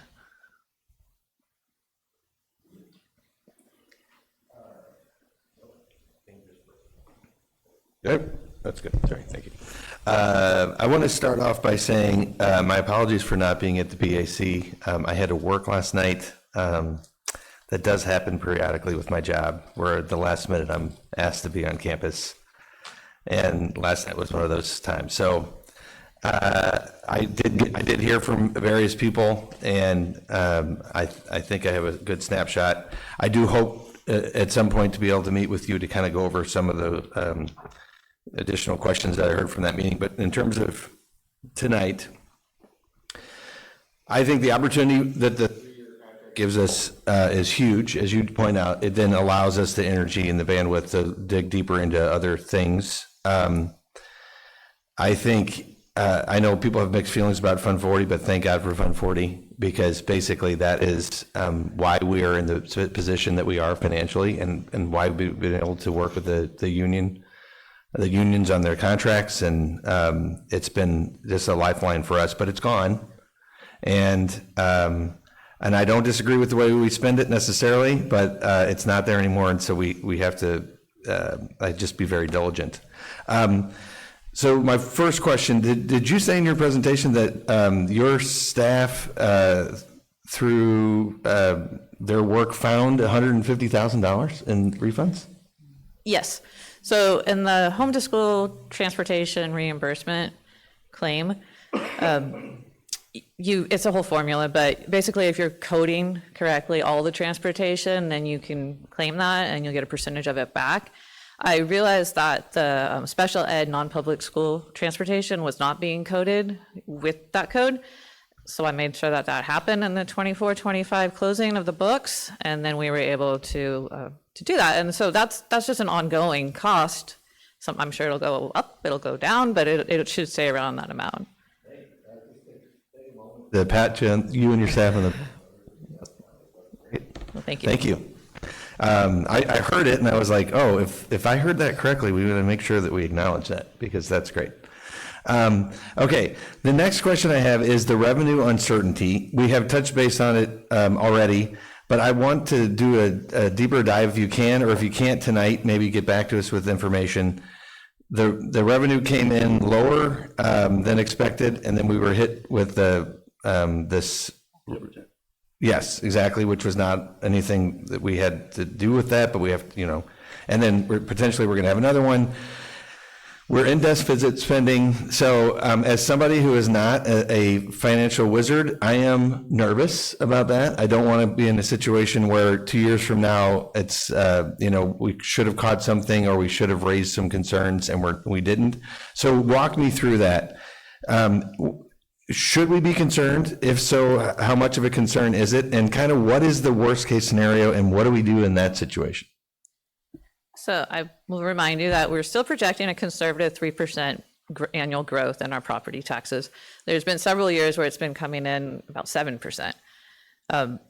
So 3% is still conservative. It's not a high risk projection, and we'll continue to monitor that at P2 when we get the next information from the county. And actually through the BAC, we're going to take a deeper dive into how that's calculated and maybe be able to kind of hone in those projections a little bit. That's something that was asked of me to do. So yeah, hopefully kind of moving forward, we can work on that piece of it. Worst case scenario, I mean, this is definitely not the plan, but we now have 12.5% in our reserve, and that is our rainy day fund for worst case scenario. That is for like the absolute unexpected. The way for the board to think about that would be, worst case scenario, we're diving into that 12%, we're definitely not growing it to 16, and then that would give us time to reassess kind of what we're doing financially in the district, and then we could make some harder decisions to put ourselves back on firmer ground. That would be kind of the worst case scenario. Yeah. Yes. And I mean, it's so great that we have that, because in the past, we didn't have that, right? We were dealing with it, not having it. So it's so great that we have something to be able to deal with the ups and downs, so. Yes. That's all I have for now. Thank you again for your work. Thank you. Anyone else? No, thank you, and thank you for all the work that you do, and everything was so informative. I thank you for putting all those hours and dedicating all that time, because it is a lot of work, and it's not easy to to do all this and still be bright and shiny the next day. So thank you, really appreciate it. Thank you. Yes, we're ready to vote? Okay. All in favor, please say Aye. aye. Aye. Those opposed, please say no. Passes 5+1. Next item is 3F. It's the adoption of Resolution 05-2026, classified employee reduction in force. Dr. Miramontes? This item requests the board adoption of Resolution 05-2026, authorizing a reduction in force for one part-time classified position due to the freezing of migrant education program funds, which previously supported the position. The district has met with the union and followed all the required steps in reduction of force processes in accordance with applicable law and collective bargaining agreement. Staff recommends the board approval on the resolution. May I have a motion to approve as presented? I'll motion it. A second? I'll second. Okay, there is no public comment, so we will go to open it up for board discussion or questions. Nope, okay. Okay, Right, so we're we're ready ready to vote. Lisette? Aye. Keith? Aye. Brianna? Aye. Mary Beth? Aye. Carmen? Aye. Maverick? Aye. Passes 5+1. Thank you. We will now consider the adoption of the tentative agreement between the Cabrillo Unified School District and the Cabrillo Unified Teachers Association for a successor collective bargaining agreement for 2025, 2026 to 2027, 2028. And I will turn it over to you, Dr. Miramontes. I just want to thank both bargaining units and our staff, Jen, Israel, and the rest of the team to get a 3-year contract moving forward, especially after, when I first got here, watching some of the videos. So I want to thank John and his leadership team, the negotiations team, really collective opportunity for us to collaborate and work well together. So I'm asking for the board to approve the tentative agreement with the Teachers Association. May I have a motion to approve? So moved. Second? Second.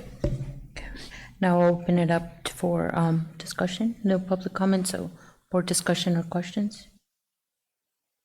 I just want to add my thanks to everybody. It really is just a moment to recognize how far we've come, and Dr. Miramontes' leadership and the union leadership and the board. Not that long ago, we were facing a strike, and now we have a 3-year agreement, which is just unbelievable. And I hope we can use this time to do some creative things within the district. So thank you to everybody that worked on this. Ditto. Yeah, I also agree. Thank you, and thank you everybody who worked on it. And it feels nice. You see the news and you see all that's going on in neighboring districts, and to know that we are past that and we can focus on what's really important, which is supporting our teachers and our students. That's like a breath of fresh air. So thank you. Well said. Action. We have no. Okay. All in favor, please say aye. Aye. Aye. Those opposed, please say no. Passes 5+1. Next item for action is the approval of the tentative agreement between the Cabrillo Unified School District and the California School Employees Association, Chapter 485, for a successor collective bargaining agreement for the 2025-2026 to the 2027-2028. Again, I just want to thank Shane and Paul for their leadership with CSEA, 3-year agreement. Just asking the board to approve this tentative agreement as well. Thank you. May I have a motion to approve? So moved. A second? Second. Any public comments? There are none, so we will open up for board discussion or any questions from the board. I just have one. The way to understand this is essentially, by and large, this is sort of Me Too, right? The certified teachers, that drives our process, and then we try and line up the other contracts with that.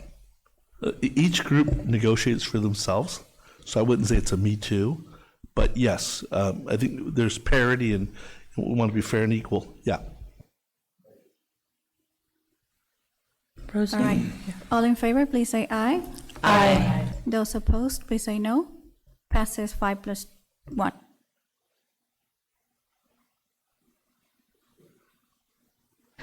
Now we will consider, moving on to 3I, the approval of updated management and unrepresentative employee salary schedules. And I will turn it over to Dr. Miramontes. Pete, this is what we talk about the Me Too for management, right? Our principals, our directors, and unrepresented employee salary schedules. So this is the Me Too agreement, typically that we've run past practices. So I'm asking the board to approve this updated management employee salary schedules as part of the Me Too process. Thank you. May I have a motion to approve? So moved. A second? I'll second. Seeing that there are no public comments, I'll open it up for any board questions or discussions, if there are any. Okay. Okay, so we'll do the, yeah. If we go on, go ahead, Rosie. So we're ready to vote? Yeah. All in favor, please say aye. Aye. Those opposed, please say no. Passes 5+. Next item is 3J. We will now be considering the approval of the AB 1200 public disclosure regarding salaries and benefits adjustments to the CUTA and CSEA union members, as well as management, unrepresented staff. Dr. Miramontes? Yeah, now that the board has officially approved the tentative agreements, this item provides the required AB 1200 disclosure of the fiscal impact on the proposed successor agreements with CSCA and CUTA, along with the corresponding adjustments for management and unrepresented employees for 2025-26 through 2027-28. All costs are reflected in the second interim budget. The San Mateo County Office of Education has reviewed the tentative agreements and concurs that the district can manage the projected costs while recommending close budget monitoring to address deficit spending. Staff recommends the board approval of the disclosure and certification of the district's ability to meet those obligations. Thank you, Dr. Miramontes. May I have a motion to approve? So moved. And a second? Second. Thank you. Seeing that there are no public comments, we will open it up for any board questions or discussion. And if there are any, we'll move on to the action. Woody? All right, all in favor, please say aye. Aye. Those opposed, please say no. Passes 5+1. Thank you. And then next is, I skipped from action 3. This is the item that we moved from. Oh, that's the one. consent I'm to sorry. general. Yes. Okay, so now we're moving on to item 5A. This is the, because we moved the other one from consent to general and then revised the date. Okay, the final item under general business is the approval of the Half Moon Bay High School Future Farmers of America field trip to the California FFA State Conference and Toyota Arena and Ontario Convention Center, March 20 to the 25th, 2026. Dr. Miramontes? Yeah, it was just a change of dates. The revised dates are March 19th through the 24th. The adjustments needed to accommodate a student candidate for the state FFA officer whose final interview and potential reception will occur on that final day of the conference, and to allow the additional preparation time for the Farm Day luncheon. All hotel locations remain the same, with just the dates being adjusted. Thank you. May I have a motion to approve? So moved. A second? I'll second. Thank you. And we will open up for public comment. Seeing that there are none, we will move on for board discussion. Is there any questions or comments from the board? Okay, thank you. Let's vote. All in favor, please say aye. Aye. Those opposed, please say no. Passes 5+1.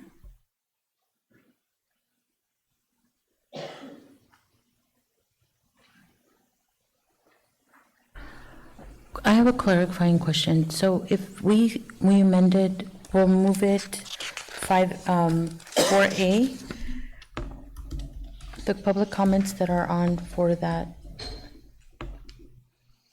item will not be read, will not be heard? No, yes, but we don't have any comments for that item. For 4A? Oh, just kidding, So just 4A kidding. is just the public comment. Yep. Estoy confundida. ¿Y eso a qué horas es? It's 5A because we moved it. To the end. Because of the dates.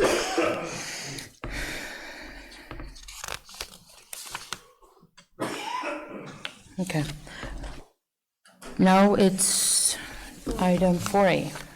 4A, there you go. Yes, we will now open the public comment for period of non-agenda or consent items. The board is committed to maintaining a respectful and productive environment that fosters a culture of civility where staff, the community, and the board feel safe to to express themselves and are free from bullying, harassment, and threats. The board welcomes your comments and requests that you express yourself accordingly.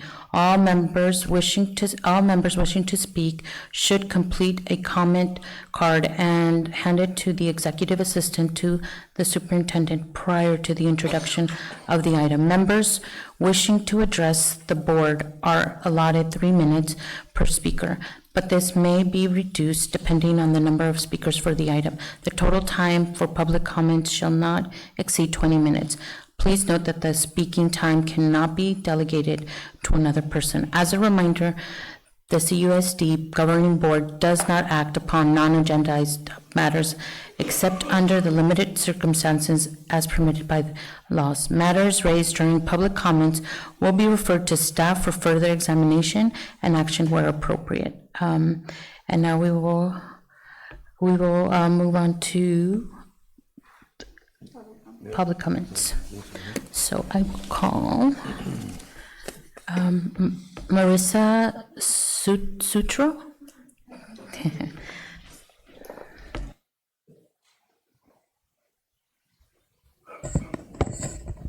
All right. Good evening. It's on. No? It's green? Okay, great. Good evening. Today, I ask you to consider that the school board implement digital citizen curriculum into the district. As the learning process is taken away from paper and pencil and into the digital realm, students need the skills to navigate the reality they're thrust into. We're raising a fully digital generation, and it's incumbent upon us to give our students all the resources we can to ensure they are beginning and ending their education with the skills they need to thrive. Digital literacy education covers skills like evaluating online sources, understanding how algorithms and data collection work. Students learn to think critically about the digital content they encounter. Media literacy equips them to navigate the online world with a more discerning eye. Ultimately, a comprehensive digital citizenship curriculum empowers students to become informed, responsible, and productive. And this starts in kindergarten. This investment in our students' future is well worth the school board's consideration. There are many systems that are low cost and ready to be rolled out into the classroom. We are looking into different programs and trying to get our principals and teachers excited to bring this into the classroom. Thank you. Thank you, Marissa. Thank you for being here, and thank you for waiting for your turn. Rachel Martin?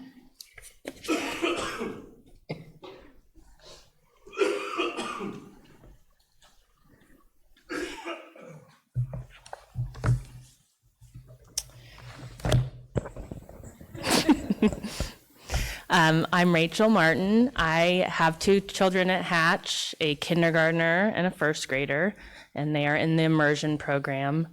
And we're very happy with the school. My kids, though, cannot wait for 3rd grade, because in 3rd grade, they get a Chromebook, and they cannot wait. My friend and neighbor, Marissa, and I have formed a committee because we are concerned with the amount of time we see our very young kids on computers that the school has provided to them.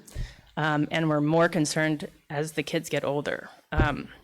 We go to breakfast every morning with our kids, and there was a day where about 4 5th grade children were on the stage of our cafeteria with their Chromebooks out.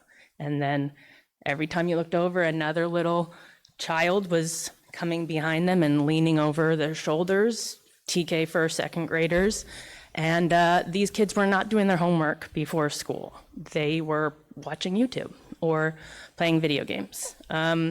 We took a picture of that and sent it to Mr. Clinton, who we are so on board with Mr. Clinton. We're so happy he's there. The day after we sent that picture, he enacted a no computers outside of the classroom. Well, he named it computers in the classroom only. And so that was an immediate change. We have met with him once. We're going to meet with him again. We had pretty big concerns about what is happening with the computers when they leave our campus, third, fourth, and fifth graders were being sent home with computers, which we've since learned is a Hatch-only thing. It's not happening at Farallon or El Granada, and there's kind of not really a clear reason why they were going home. Mr. Clinton had a staff meeting, asked the teachers, if you are going to send computers home, please communicate to the families why they're being sent home. And they stopped being sent home because there was no clear reason why. So our ask is to, if we're handing out technology that the district is giving our children, the families and the teachers and the district need to have a reason why. I feel in some ways we're putting the cart before the horse with our young kids. They're learning about AI, but do they know how to type? Do they know how to save a document as a Word document and then as a PDF? Do they know how to upload that PDF to whatever software a teacher would require when they get to middle school or high school? So there are lots of studies on this. We are not the first school to have this issue. Your time is up. And we'll talk about this further later. Thank you, Rachel. Thank you. Thank you for your comments and being here. And next is Josie Nevitt. I'm sorry. What did? Nevitt. Okay. Hello, my name is Josie Nevitt. I also have a first grader at Hatch, and heard from Rachel and Marissa that they were going to speak tonight, and I just wanted to lend an extra unprepared voice. That I, even in first grade, have been a little surprised at how often I'm hearing about tablets being used in the classroom, having not grown up that way at all, and that's not what we do at home. And knowing that there are studies coming out more and more, been reported in major news media, about how learning on screens is simply not as effective as learning with a pencil and paper. So that's something that's concerning to me. Hearing Rachel's comments are also concerning to me, and so I just would encourage community school district to evaluate how screens and technology is being used in the classroom and see if we can be more careful about that. I also just learned from a friend with kids in San Mateo and Foster City School District that they have made a conscientious effort to reduce the amount of screen time that their kids are having. Kind of a similar case of Chromebooks had been being sent home and then they stopped that. So I hope that you'll consider that. Thank you. Thank you for being here. And last but not least, Melissa Lucis. Okay. Oh, not here? Okay. Well, thank you, ladies, and thank you for your comments and your time and your concerns, and we appreciate what you have brought upon us tonight. Thank you. Next, we will move on to item B, and we will hear from our employee organizations. Cabrillo Unified Teachers Association, CUTA representatives. Hello, folks. First of all, and on behalf of my student who's going to the conference for the FFA, who's running to be a state rep, thank you for approving her field trip. Terrific kid, and we're really kind of rooting for her to win the state rep election. I just want to say that we're very, very pleased that we ratified the tentative agreement. And, to paraphrase a famous movie line, if you build it, they will come. We always thought that, if Cabrillo Unified would just budget for it, they could pay for our salary increases. And, this is exactly what happened. And we are just thrilled. We all kind of looked at each other. Somebody brought up the question, when was the last time we had a 3-year agreement? And we all kind of went, have we ever? And even old timers like me couldn't remember a time like that in the past. So that's a huge step forward, as has already been mentioned here in tonight's meeting. The beautiful thing is, I think it really will result in increased stability of staff, and the longer we get to work together, the better we can do. And I think that's really going to be a terrific touch point moving forward. So thank you again. Thank you, and thank you for being here tonight with your tie. I always look at your ties. They're there for a reason. Next, we will move on to California School Employees Association, CSEA representative. Hello, I'm Paul Harrison. Pete stole a lot of my speech. Who would have thought a couple of years ago we'd be here today with this 3-year agreement? As he said, we've come a long way. It wasn't long ago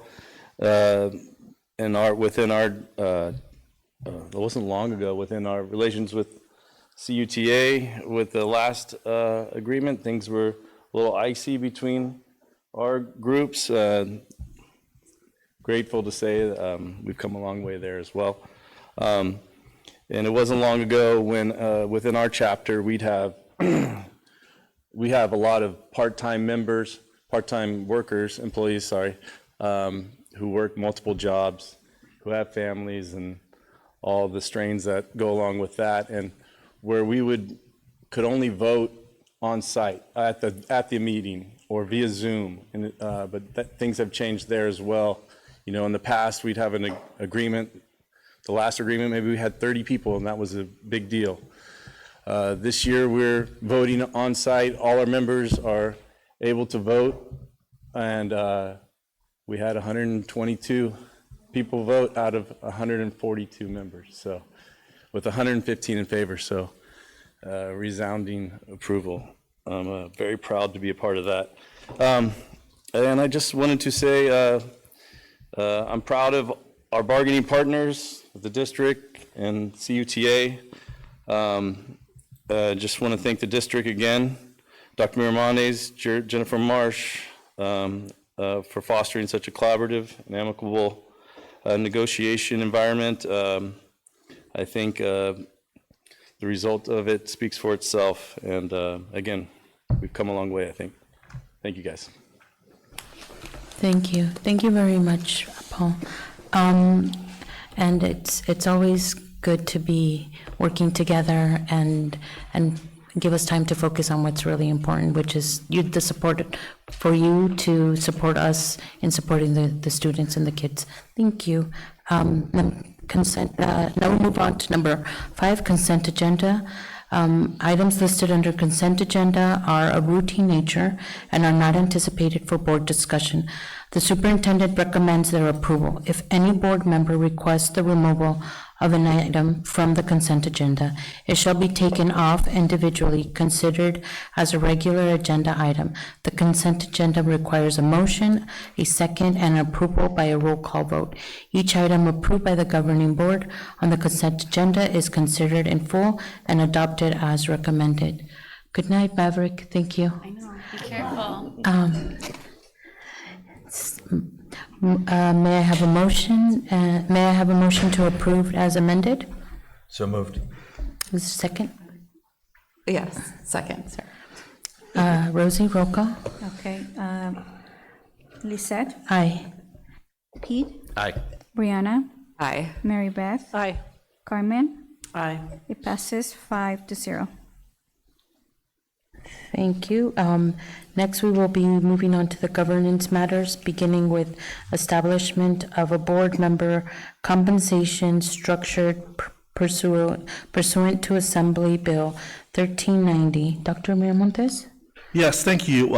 This item requests board approval to establish a revised board member compensation structure pursuant to the Assembly Bill 1390. Historically, under the prior version of Ed Code 35120, compensation for districts our size was capped at $240 per month. Beginning in 2020, the board set compensation at that level and approved an annual 5% increase, resulting in a current monthly rate of $306.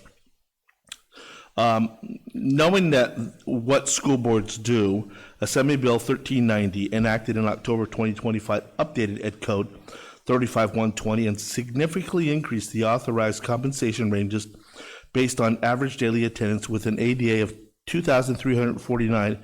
Cabrillo may authorize compensation up to $1,200 a month. To provide a structured, fiscally responsible approach, staff is recommending an 8-year progression beginning at $500 per month and increasing $100 annually until reaching the statutory maximum of $1,200 in 8 years. And I've had conversations with different superintendents across the state. Some districts are going straight to the max. Others are looking at different variances, and others are still waiting because this was brought to my attention way back in October. I brought this to Carmen Daniels, who was our board president, and said, hey, look, we're looking at an opportunity here, right? And so I've had conversations with others.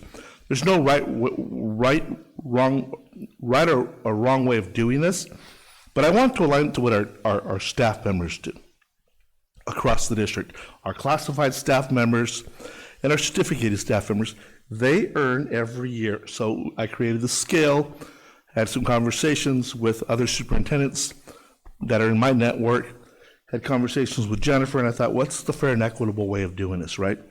The recommendation is the board to approve the proposed compensation structure effective January 1 of 2026. Like everybody else, when we retro back to July of this year for the tentative agreements, I'd like to retro back to July 1st, and so just asking for January 1st. January 1st. That's when it Yes, becomes January effective. 1st. Asking to approve this. Thank you. And may I have a motion to approve? So moved. And a second? Second. Thank you. Now we will open up for comments or questions from the board. No public comments, so questions or comments from the board? I have been all over the place with this proposal, like all over. I have been, nope, we shouldn't do anything, to everyone should get the full amount, everywhere. So I reached out to local San Mateo County board members throughout our district, throughout the county. And so Redwood Shores said we went to the full amount. They're doing $1,200. It hasn't been raised in like 40 years. Went to Pacifica. They aren't even discussing it. There's a lot going on in Pacifica, so there's that. Jefferson is not talking about it yet, but the person I talked to said, there's just a lot of chatter about what school boards should be doing and how it looks with your unions currently. And then I went to San Mateo Foster City, who will increase, but is waiting they're hoping to pass a bond in November. And so they are just trying to look as good, I guess you could say, to their taxpayer, as possible before they discuss an increase. My pros for going because I had maybe 3 hours of the max, is I really believe in more people running for school board. This is a lot of work. It can be a lot of work. And I had one person interested in running ask me, how many hours do you do a month? How can I fit this in with my family and the structure, And basically, for $300 a month. When it was $1,200 a month, I was like, oh, I could probably convince my spouse of that, with the hours that you put in. And then what could that mean? Is this a significant enough amount for someone to want to run and then not do anything with it? I'm not sure. Would it get more people? I don't like uncontested board seats. I think we need to really make, as staff, both at the union levels, you want the job to look good. Like, you want people to be better represented of our community, and would these amounts work with that? The other part of so that was kind of like my pros, I think it would get more people. My issue with increasing to anything is self-evaluation. We have not evaluated ourselves. Are we doing what we should be doing? Are we doing what our constituents expect of us? How is what we are doing positively affecting this district? And I understand, as elected officials, you can either be reelected or not, but that's in 4 years. And I don't want to wait every 4 years to see if someone thinks someone's doing a good job. Like, how are we being evaluated without just being reelected? And so before passing any increase, would like to resolve that issue. That's right. If I can just go back to the self-evaluation, CSBA does have a self-evaluation tool. In my previous district, same sort of thing. We had not evaluated ourselves. It's a self-evaluation, right? And then it's compiled as a board. And that was the one area that was red because it had not self-evaluated. So my recommendation is every 3 years. It's hard to do things every year, but every 3 years, at least you're getting a cycle of 2-4, 2-4 as the momentum changes. The other thing, thinking about the amount of work, there's other things to knowing about why you run for school board, but then there's the training that goes along with it. Your association, CSBA, has 5 Masters of Governance courses to take. When I had conversations with other superintendents, they were saying, well, like teachers, they get a master's and they get an increase, right? And I know some of my board members here are taking Masters of Governance currently, or have, taken them. It's not easy. It's a lot of time. It's a big commitment. But it is one of those things. I did not want to throw that out there, that the Masters of Governance should be a requirement to get up and over. But again, part of that Masters of Governance course goes back to that self-evaluation. How do you know how to self-evaluate if you don't know what the role of the school board member, what the role of the school board member is? And so I want to bring that up, that the Master of Governance courses are really, really important. I also agree, and we've had this discussion. Regardless of, this proposal, I was talking to Dr. Miramontes, and we do need to evaluate ourselves as a board, and we were talking about making it at least every 3 years a requirement as a board to evaluate ourselves, because I'm sitting here and I'm on my 8th year, and I'm just taking now the Masters of Governance. And I think I just feel like I would have been much more prepared, and I just wish I knew now what I know. And I normally would have thought maybe I shouldn't take the role of president, but honestly, I feel very confident in what I've been taught. I'm actually taking my 3rd Masters of Governance, so it is a time. If you take it online, it's two sessions. It's from 8 to noon, and if you take it in person, it's a full Saturday.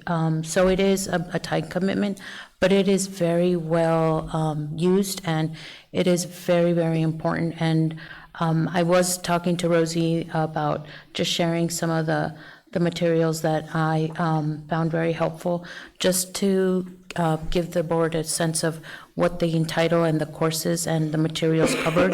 I had no idea, so I think I think out of all the years, this year has been just an eye-opener when it comes to just being prepared and informed, and with a Masters of Governance and attending the CSBA conference. Thank you, and thank you for the opportunity, because I know it is a cost to the district, but I also believe that we deserve to put money Just like we do to support our teachers, we should do it for our board and also our employees, and prepare them and give them the tools that they need so that they could do a better job than what they're currently doing. We could always do a better job. And I don't look at it as a cost to our district. I look at it as an investment, right? It's an investment of our classified staff, our certificated staff, our management staff, and also our governance team. Any more comments or questions? Yeah, I struggled with this one as well.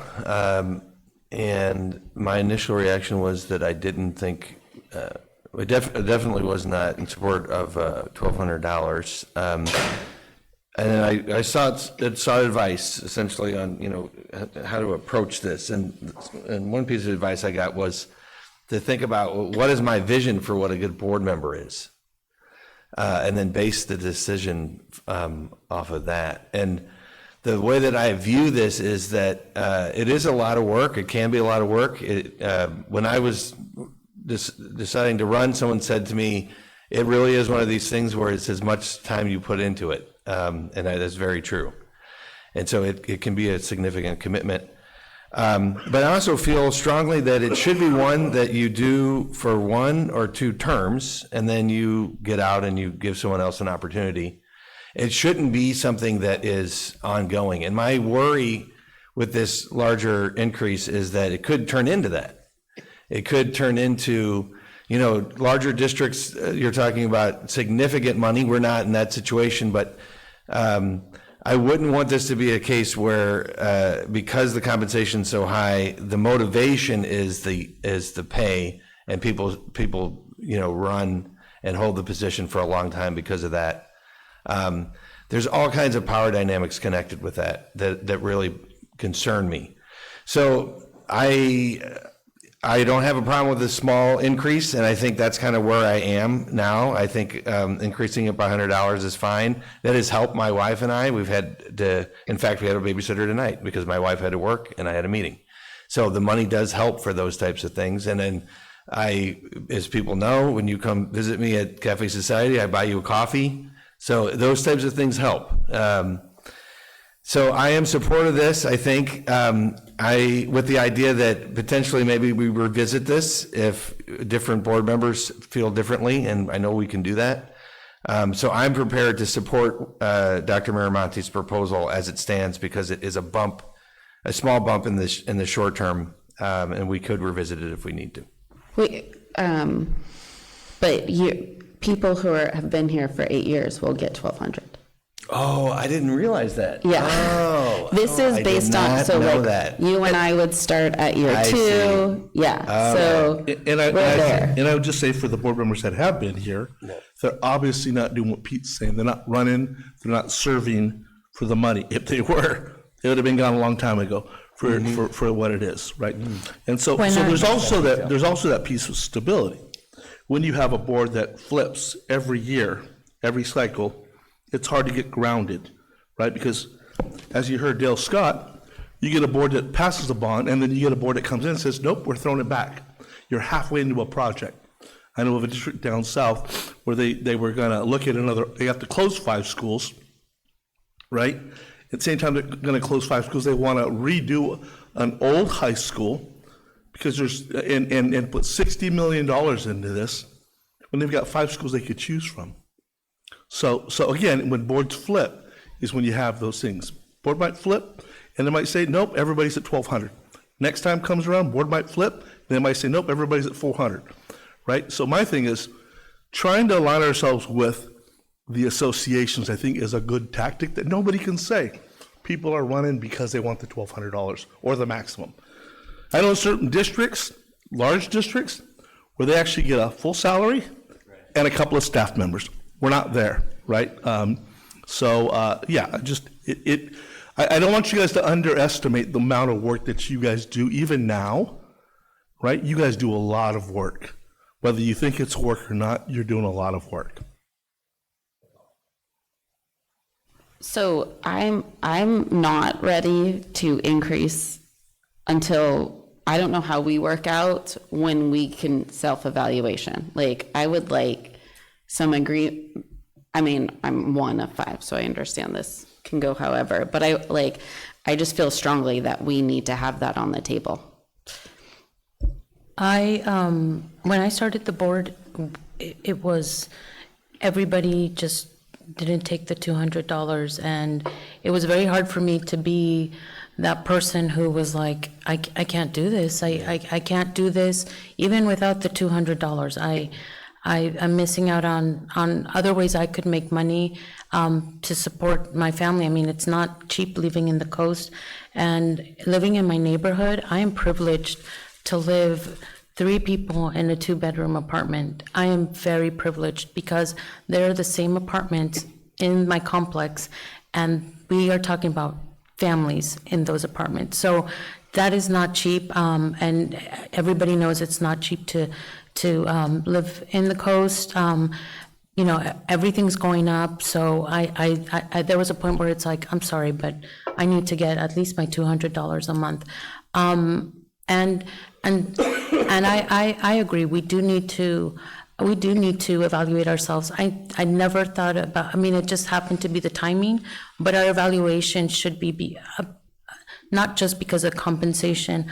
I appreciate that there is a method and there's a formula. Of course, I'm speaking because I will get the full amount because of the years, but there is a reason how we, progressively get the money. I'm the only Latina in this board, and I don't know if I would run that amount of money is really like letting me consider coming back and running for another term. This is my last year, and it's not the reason that I run, but things are, everybody needs some personal support, and it's hard for me to continue and make ends meet when everything is going up, and the cost of living, my salary is not going up, and so I have to figure out. So I'm in complete support of this, and I don't mean to sound. I feel like I deserved it. I deserve it, and I want to support it. And just let me remind the board, before you can evaluate yourselves, we have to do our board goals. And we have that board, so even if we have a board goal, and if we're saying in policies where we should write it, policy says you're going to evaluate the superintendent every year, right? We have contracts where we evaluate teachers every certain number of year, classified staff members every year, 6 months, and then for their initial and et cetera, et cetera. But for you guys, it won't be for at least another year, assuming we get our board goals done this year. So it'll be a full year away to be able to evaluate yourselves on what it is. And I don't know if that's enough time. And let's just assume 3 steady board members don't want to run and 3 new ones come in. Now you've got a cycle of 3 people like, how am I supposed to evaluate myself when I've only been here? So all that is talked about when you do your board goals, right? And so it's just something that should have been happening. Again, my recommendation is every 3 years. And you look at that cycle of when it might happen, right? I wouldn't do it next year because you may have 3 new board members, right? So you have to look at that gap year when you've got a solid team on for at least a year, and then others for at least 3 years, and then that way it continues to move forward. That's all I'm going to say about the evaluation piece. I'd still like a plan. We already were behind on superintendent evaluations. We're behind. So I would like a plan so that our community can know that we do have this on the docket. I don't know the last time this board, I know not the 5 of us, but the CUSD school board did evaluations, and if there was a timeline, and I'm fine with the timeline, I just want it planned. I want the community to know that this increase, there is gonna be an evaluation on it. That's what I would like. And I think the reason that we're behind is a good one, because we had a superintendent retire and then we had someone go out on medical. So it's kind of hard to make goals and do a self-evaluation when we don't have the person we're supposed to be making goals for and evaluating in place. So I think that's why it hasn't been happening. And I believe March 28th, Angelina Pry from CSB is going to come here to focus on our board goals. As someone who can't make that meeting because I was already out of town when the date was selected, if that's when it's happening, like, that's fine that that's on the agenda. I won't get to be a part of that. So if that's in a plan that there will be board goals decided on and we can show the community like what we're doing, then that's fine if there is a plan for this. But if there's not a plan yet, my vote would be to wait another month until we have a plan so the community can know that we are looking at ourselves and not just giving ourselves a race. Yeah, I mean, I also feel reticent to vote on this. I did not catch that detail. That's on me, that it wasn't just a $100 bump. That does color the way that I think about this, and I want some more time to think about it, if possible. And then the other thought I had is that I don't think it's a bad plan necessarily, but I also feel like another way of thinking about it is that maybe we delay it until after the election so that people can vote based off of this, and because this is a departure from what we've been doing, and that's another way of thinking. But in terms of tonight, I don't feel like I'm ready to vote for it. I need to give some thought to this. Yeah.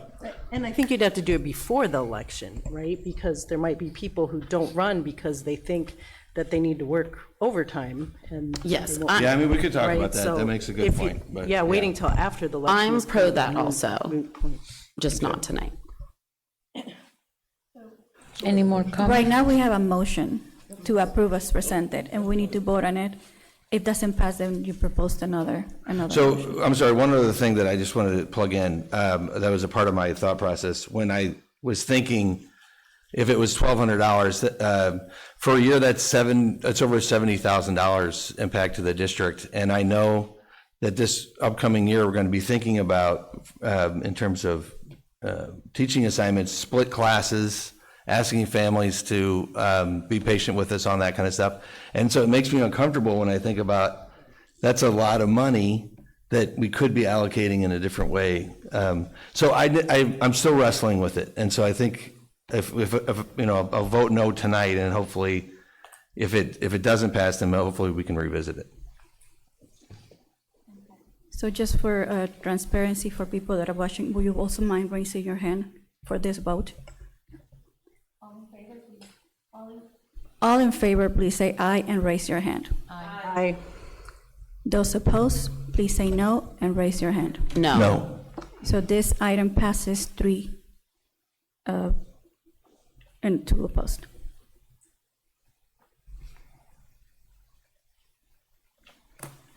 Thank you, Rosie. Is that the last item? That was the last item. And now we will adjourn to, I'm just kidding. I'm all over the place. Now we will, board members report. Anyone wants to start? I've got things. So right before this meeting, I had the San Mateo, Oh, sorry, guys. San Mateo County School Board, yes, there's a lot of acronyms out there. SMCSBA, San Mateo County School Board Association. We have a legislative action committee that I am part of, and we just met because next week is, I think it's California's Legislative Action Week, and then Coast to Coast is federal in April. So we are preparing for a Legislative Action Week and bills that are on the table. And there are several that as a county, as a group, we're gonna propose to back. One of the ones that is highlighted for me that I have said that I will watch and get people excited about is AB 1204, and that is re-looking at the LCFF formula. And I know, so I am it includes a cost of living, it includes cost of living like adjustments, but a regional cost change, unduplicated number differences. So AB 1204, put that on your radar, and when we have some more information to get, I believe, next week, like I will share that, and hopefully it's I don't, like, politically, I have no idea if this will pass. I have feelings just because there's certain things politically that people aren't going to be for. But if we can, like, really get a voice on changing the LCFF, that'd be huge. Like, let's start, I don't want to say start, let's highlight the conversation. Let's get it broader. So that was part of our conversation.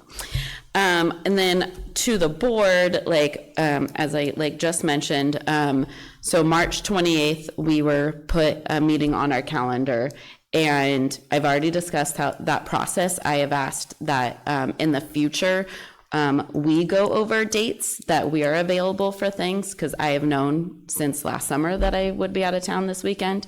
I am not missing it because I'm prioritizing something else.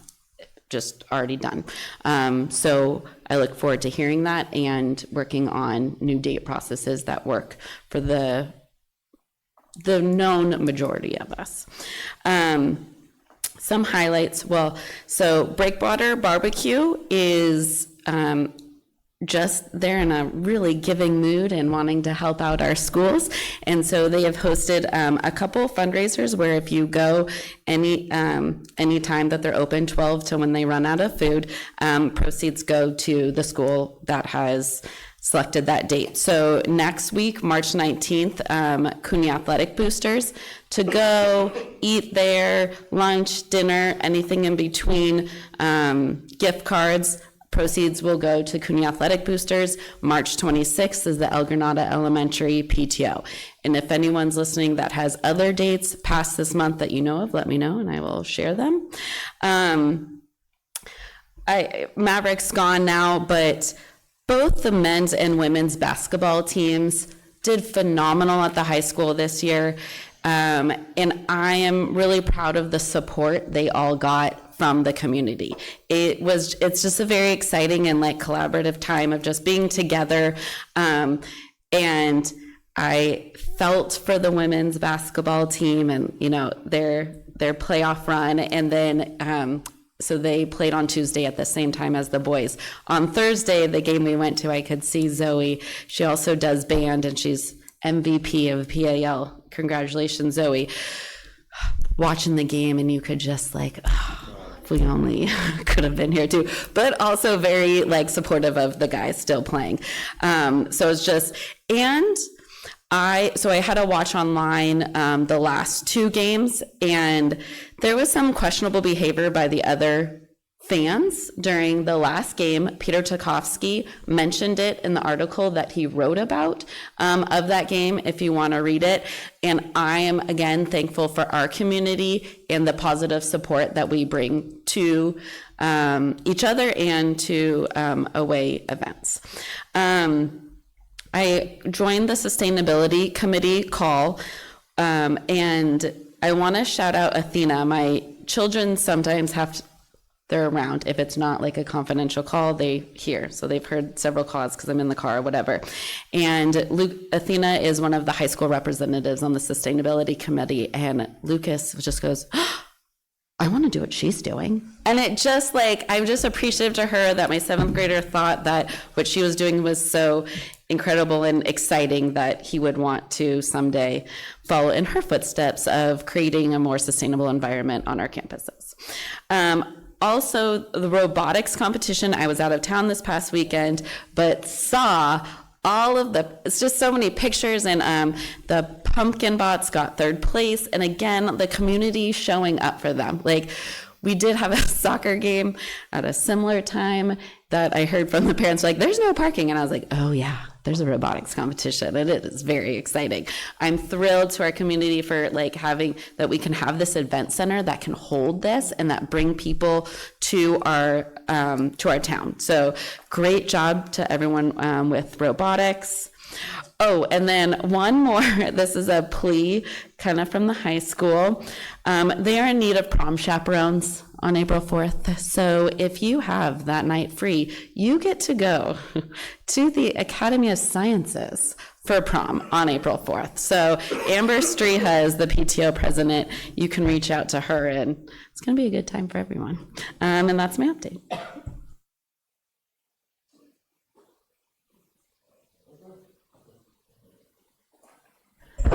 I can go. Speaking of community, I went to the orchestra, the woman that came last time for public comments and waited so long. I really wanted to go because she was so nice and so good to come and tell us about it. So I went to Fairlawn View, and it was just really nice to see the community support again for our elementary kids. So they came, with their instruments, and the kids were so good. It was just the 4th and 5th graders, but they sat there patiently and listened, and it was just really nice. And to see our community really trying to do something to help our kids was great. So I wanted to mention our community as well. The other thing I wanted to talk about a little bit was in our board packet. I think that all the paperwork about the bond issuance stuff is fascinating. Like, if you want to know about how education works in our state, how the local control funding formula works, if you want to overview of our county, what's going on in our county, everything's in there. Natural hazards, all the propositions that affect education are in there, laws, finances, state finance, our finances, how our district measures, what's going on in our district is in there, and it's all just for the investors, right? So they can get a sense if they want to invest in our bond. But it's just a lot of information about education and stuff in general. So it said 79% of our dollars come from single-family residents, 10% is non-residential, has our 20 largest secured taxpayers in there. It talks about the bonded indebtedness that our community can handle, just the history of the state funding model, how the LCAP works, how LCFF, things happening in education at the federal level are in there, closing the Department of Education, different court cases that impact education and the funding. So I don't know, I just thought it was really, if you want an overview of what's going on, look at our bond stuff in there for, the stuff in our packet this month. Another thing I wanted to talk about really briefly is just our job. Again, I know I've talked about this before, but our job as board members, just a little bit about what we do. I've had a few people coming to me about problems they might be having in the classroom. And our job as a board of 5 is to work together to make policy and to oversee the superintendent. So when I get, I'm not going to go in the classroom and talk to the teacher and, so the chain of command, talk to the teacher. If not, talk to your principal. Because when you come to me, I'm like, well, I'll make sure the superintendent knows about this problem. And they're like, no, don't tell the superintendent. So apparently I feel safer than the superintendent, but that's not really my job. So I just wanted to talk a little bit about that, just so people kind of understand that, we're on site working every day. We all have other jobs. So just how that kind of works and what our job is. It's making policy and overseeing the superintendent to make sure he's overseeing the district. So it's come up a few times. So I just wanted to talk a little bit about that today. And then the robotics thing, that was super exciting. And he was so good with those kids. He's talking to them and getting them all excited. So it was great to see him in action too. And they did really well. And along those lines, I also wanted to say that at that tournament, Jen and Franz Dill also got special awards because they basically worked their patooties off, getting that ready and getting that to happen in our city. So a thank you and a shout out to them as well. I want to start off tonight by thanking Dr. Miramontes. He does not feel well, and he is soldiering through, and so I really appreciate the fact that he's here tonight doing his best. I just, real quick, basketball team, it was a heartbreaking loss. In fact, I was talking to my dad about it, and I said it might be the most heartbreaking boys basketball game I've ever seen.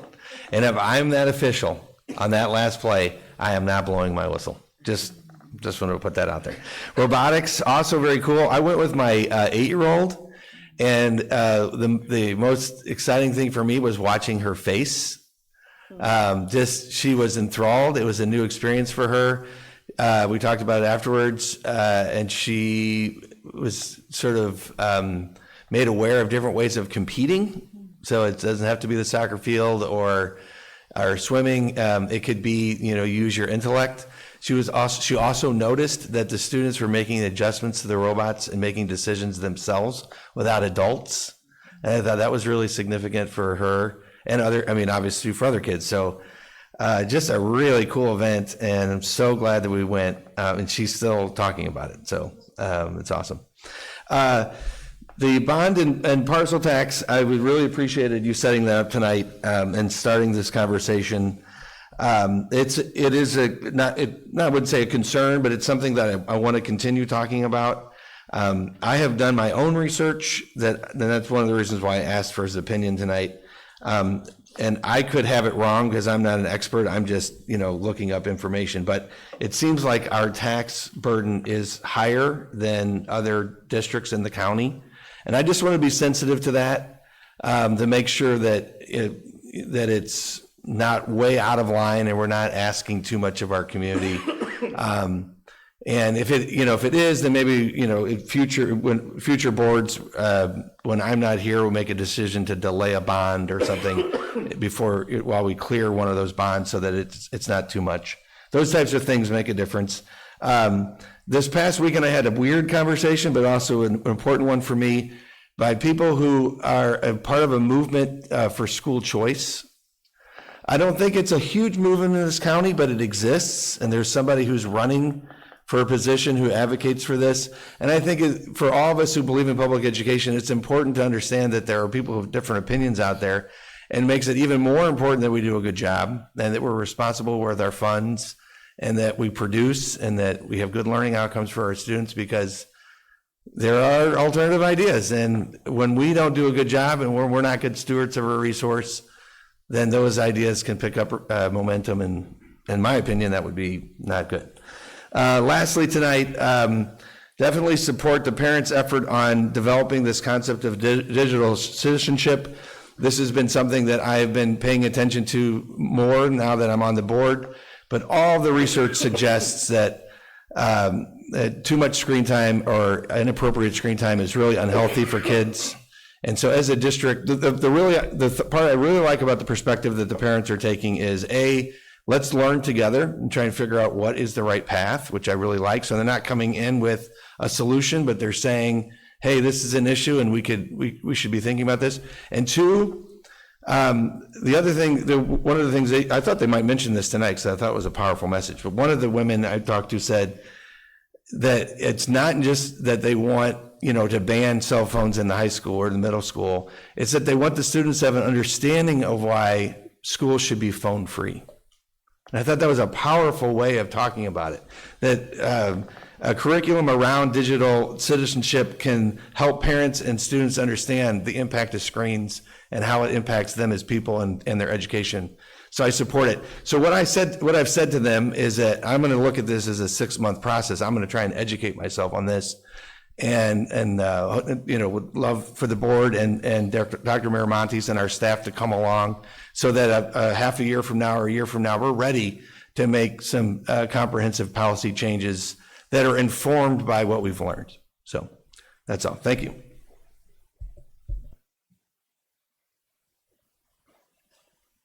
My comments will be brief. Let me get the volume right. My son, my 5th grade son at Fairlawn View, we had his parent-teacher conference today. So that was looming over my head. So, but it was wonderful. So just thank you so much for all the support and all this. We were really happy to hear he's doing well.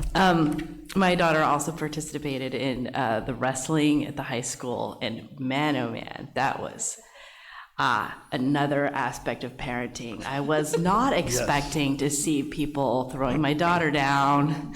I had to stop myself from running out there. Anyway, thank you all the high school. There's so much. She's having such a great experience up there. My son Acuna as well is doing very well. Anyway, that's all I've got for tonight. Thank you.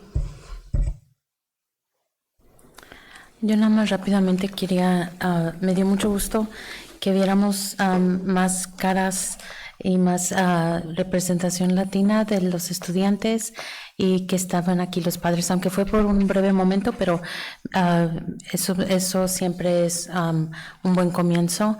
Y básicamente este mes, lo único que he estado haciendo es preparándome mejor para ser una mejor miembro de la mesa directiva. Hay muchas cosas que todavía estoy aprendiendo, estoy tomando los cursos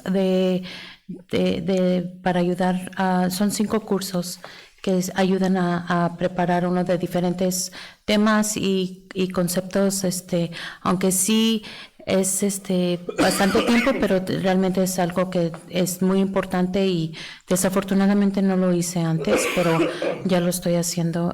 Y quiero dar las gracias al doctor Miramontes por darme la oportunidad de participar y apoyarme. ¿Qué más? También acabo de empezar el comité de las finanzas con Jennifer y estuvo muy interesante. Es algo que definitivamente no sé mucho y quiero aprender y le quiero dar las gracias por su tiempo. Y más que nada quiero también darle las gracias aquí a los representantes de las uniones por trabajar juntos y por estar en un acuerdo, por lo menos por 3 años, pero para seguir trabajando juntos para ayudar a la comunidad y ayudar a nuestros estudiantes. Muchas gracias. What did I say? I basically said, for me this month, I've just been doing several Masters of Governance, which I sadly have to admit, I wish I was given the support and I was given the information of how important they are.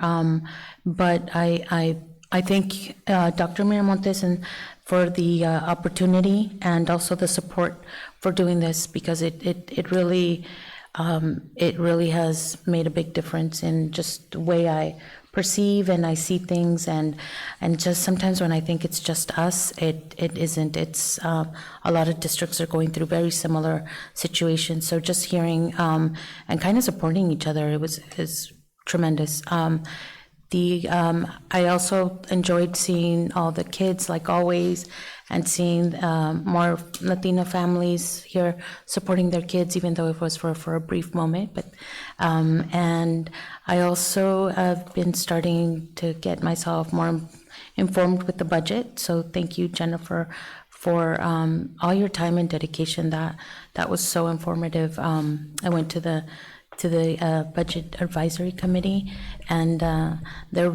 it's amazing, like just everything you get to hear, and just to see how dedicated and how committed community people are to our district and wanting the best. And it's really good to see. Also, I want to thank both of the unions for being here, and I'm glad that we were able to come to, at least for now, a 3-year agreement, but more than anything, just able to come to an agreement where you feel valued, you feel supported, and that you feel like, you guys are awesome teachers, like the little sign every time it's like, we have awesome teachers. So thank you. And thank you, Paul, because all your members that you represent are always not in the front of the classroom teaching, but they are essential to, like Maverick said, essential to just being in a good place to come and learn, because that's also very important. So thank you, everybody, and that's it for me. So I'm going to end briefly here. Just again, the winter sports season's fantastic. Enjoyed that. Enjoyed the robotics piece, but I also got to see another side, and I've been through the classrooms, the art classrooms, but there was a Coastside Land Trust art show, so I got to see a couple of teachers there and a lot of the great work that our students do.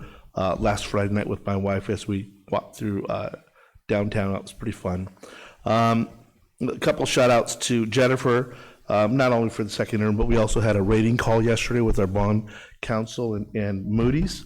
So that was pretty intense. I mean, they grind you like, hey, wait a minute, how are you going to get this and that? So we didn't survive it. I think we did a really good job of convincing them that we're on the right path moving forward. And then shout out to Israel and Christian and Victor, principal and assistant principal at the high school and middle school, for the Familias Unidas, for going out to the communities, reaching our families where we are, and doing an A through G understanding of high school graduation and the A through G requirements. And I think a counselor also joined you guys as well. So shout out to the counselor as well. So thank you.